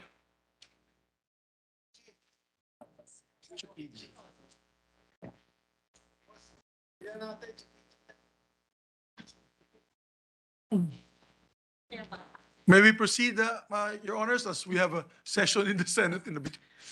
Mr. Chair, I move that the chairperson of the Committee on Foreign Affairs, Senator Jinggoy Ejercito Estrada, be again recognized.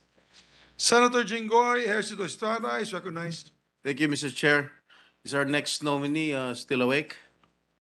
Ay, oo nga pala. Dapat inuna natin siya. Are you still awake? Yes, Your Honor. Okay. Okay, Mr. Chairperson, distinguished colleagues, this representation also reports that your Committee on Foreign Affairs acted on the nomination of Val Simon Taganas Roque as Career Minister. Our nominee joined the DFA in 2004 and was initially posted in Hong Kong in 2007 as Vice Consul of the Assistance to National Section and as Consul General and alternate representative to United Nations Economic and Social Commission for Asia and the Pacific, Philippine Embassy in Bangkok, Thailand. It is worth mentioning that among his notable accomplishments is his significant contribution in the handling and successful resolution of various cases of overseas Filipino workers in distress and victims of human trafficking. Your committee expresses confidence in the nominee's professionalism and competence, as it hereby recommends that this body give its consent on the nomination of Val Simon Taganas Roque as Career Minister. I so move, Mr. Chair. Majority Leader. Mr. Chair, may we now recognize the second Representative Ramon Gico Jr. Our distinguished Vice Chair of the Commission, Congressman Guico, is recognized.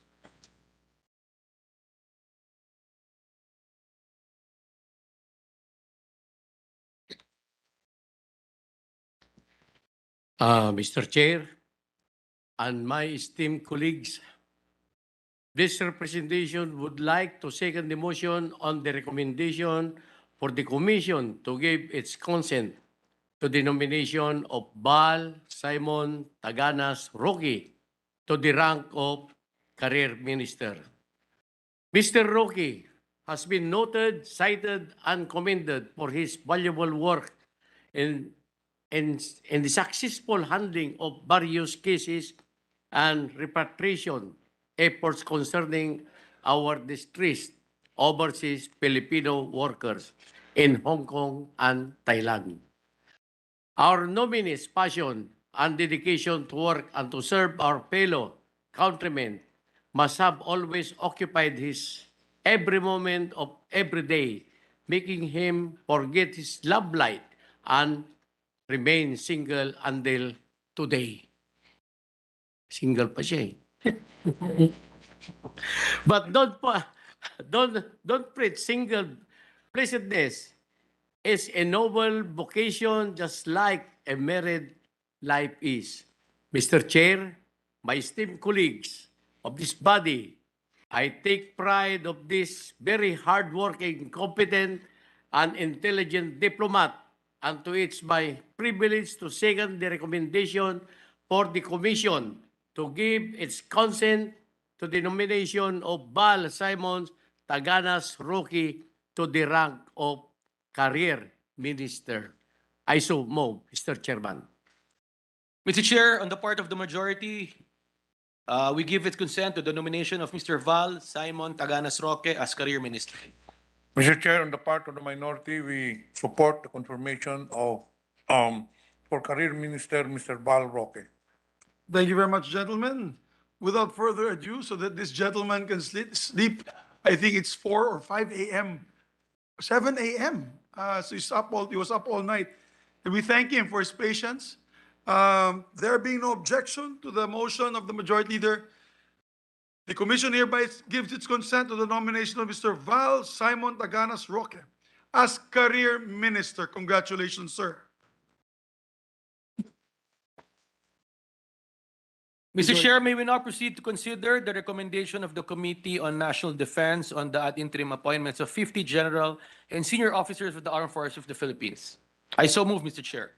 Is there any objection to the motion? There being none, motion is approved. Mr. Chair, I move that the chairperson of the Committee on National Defense, Representative J.J. Romualdo, be recognized.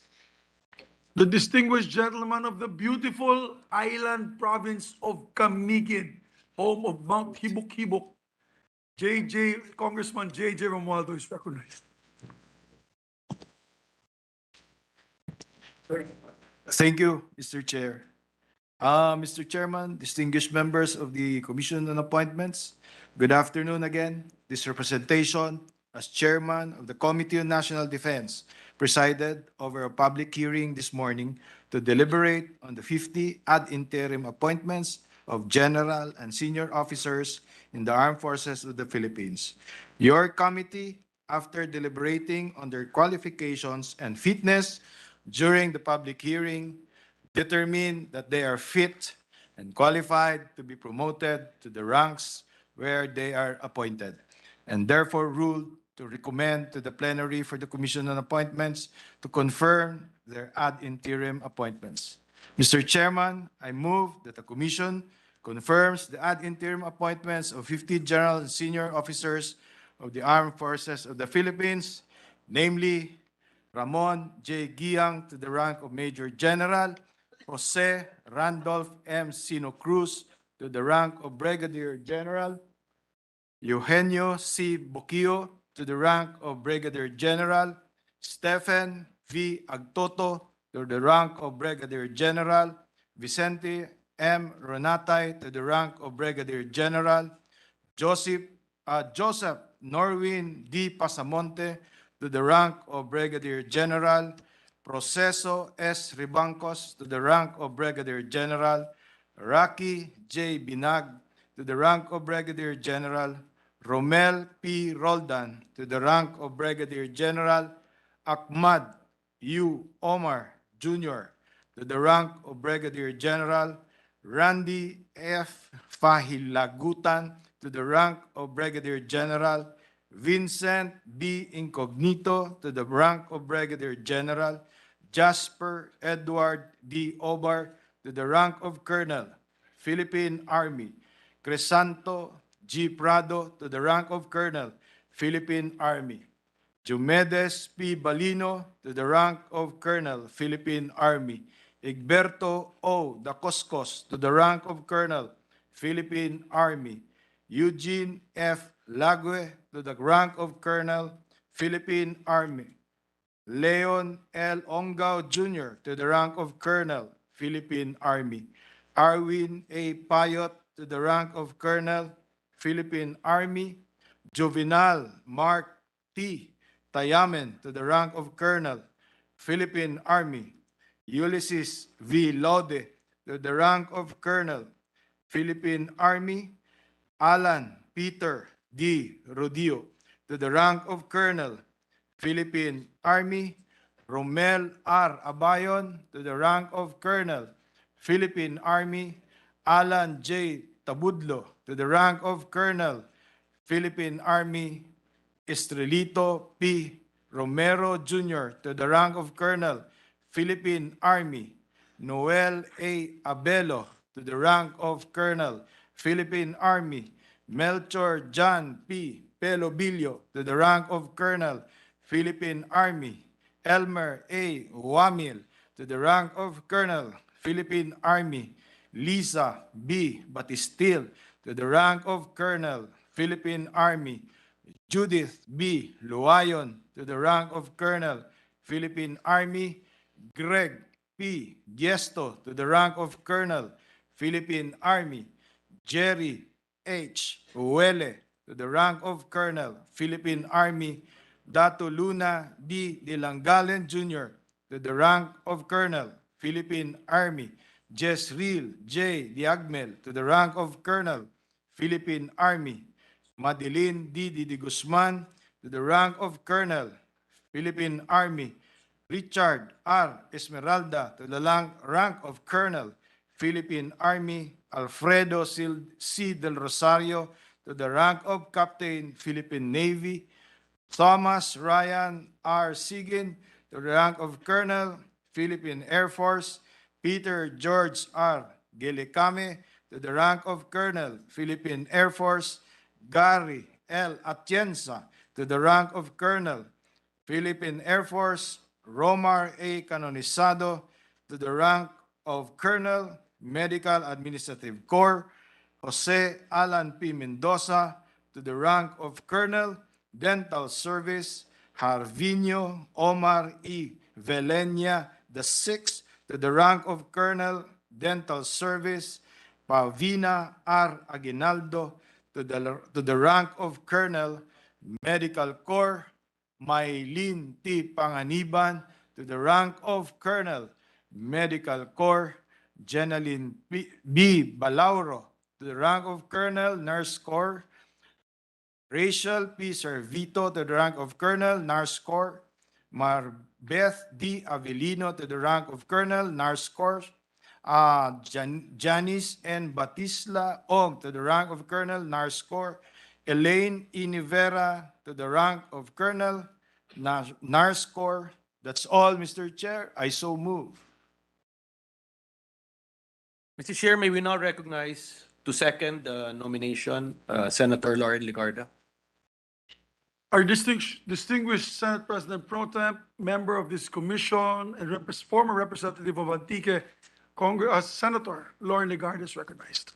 Mr. President, fellow members of the Commission on Appointments, it is with deep sense of pride and honor to co-sponsor the confirmation of the promotion of these 50 strong men and women of the Armed Forces of the Philippines.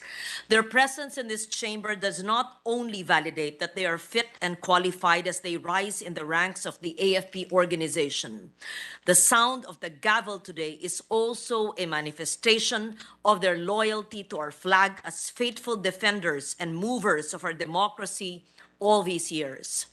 I laud their unyielding commitment to protecting our people and serving our country as senior officers of the Philippine Air Force, Philippine Army, Philippine Navy, and Marines, and our armed forces, nurse, dental, medical, and medical administrative corps. I commend our AFP officers for living by the hallowed values of honor, service, and patriotism while putting their lives on the line to continue their veritable mission of upholding peace and national security. Their selfless service to our country ensures that every man, woman, and child is safe and protected. Saludo po ako at taos-pusong nagpapasalamat sa serbisyo ng ating hukbong sandatahan at sa patuloy na pag-alay nila ng kanilang buhay para sa kapayapaan at pagkakaisa ng ating bansa. Mr. President, in front of us today are among our most valiant gatekeepers of peace and unity, who best exemplify how to love this country. It is therefore my honor and my privilege to move for the confirmation of their promotions. Thank you, Mr. President. Mr. Chair, may we now recognize Representative Ramon Gico. Our distinguished Vice Chairperson Ramon Gico is recognized.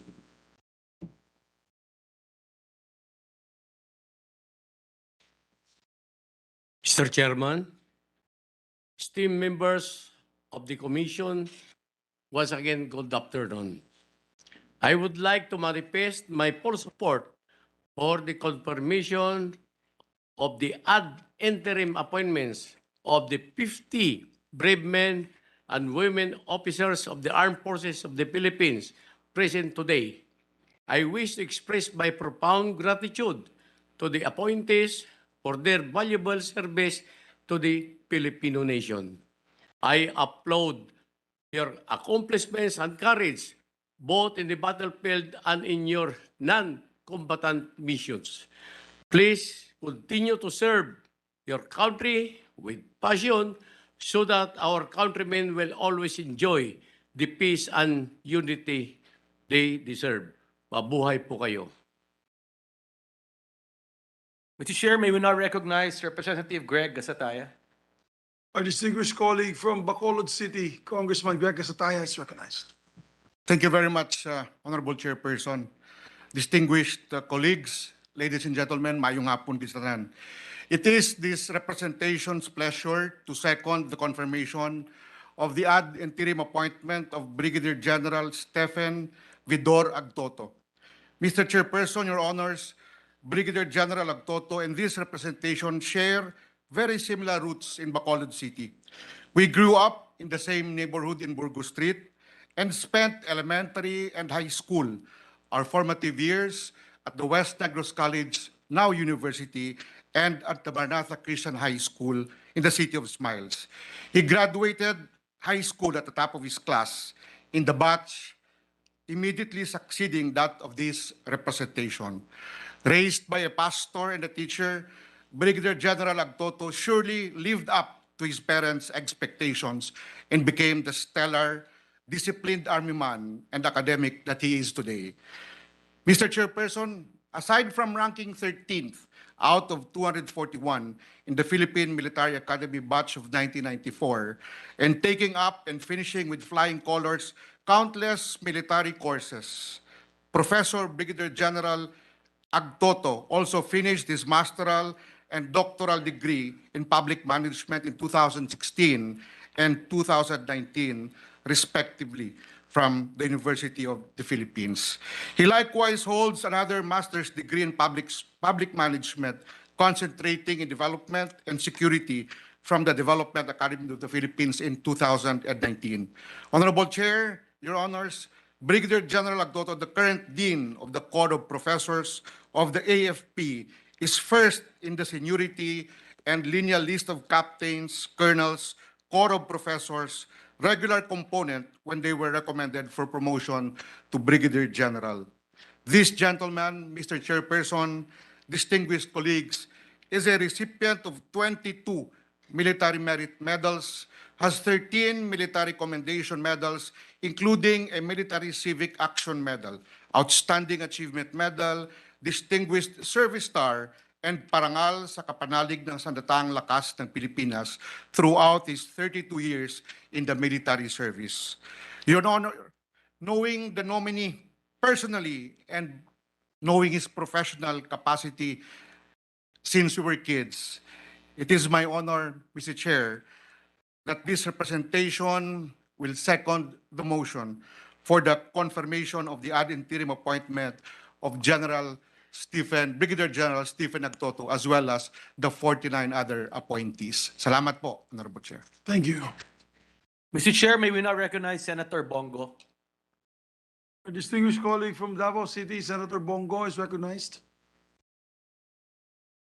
Mr. Chairman and esteemed colleagues, allow me to make of record my support and further to second the motion to confirm the ad interim appointments of the 50 flag and senior officers of the Armed Forces of the Philippines. It is with great pride and honor that I relay my profound gratitude and appreciation to our uniformed officers for their invaluable service to the Filipino nation.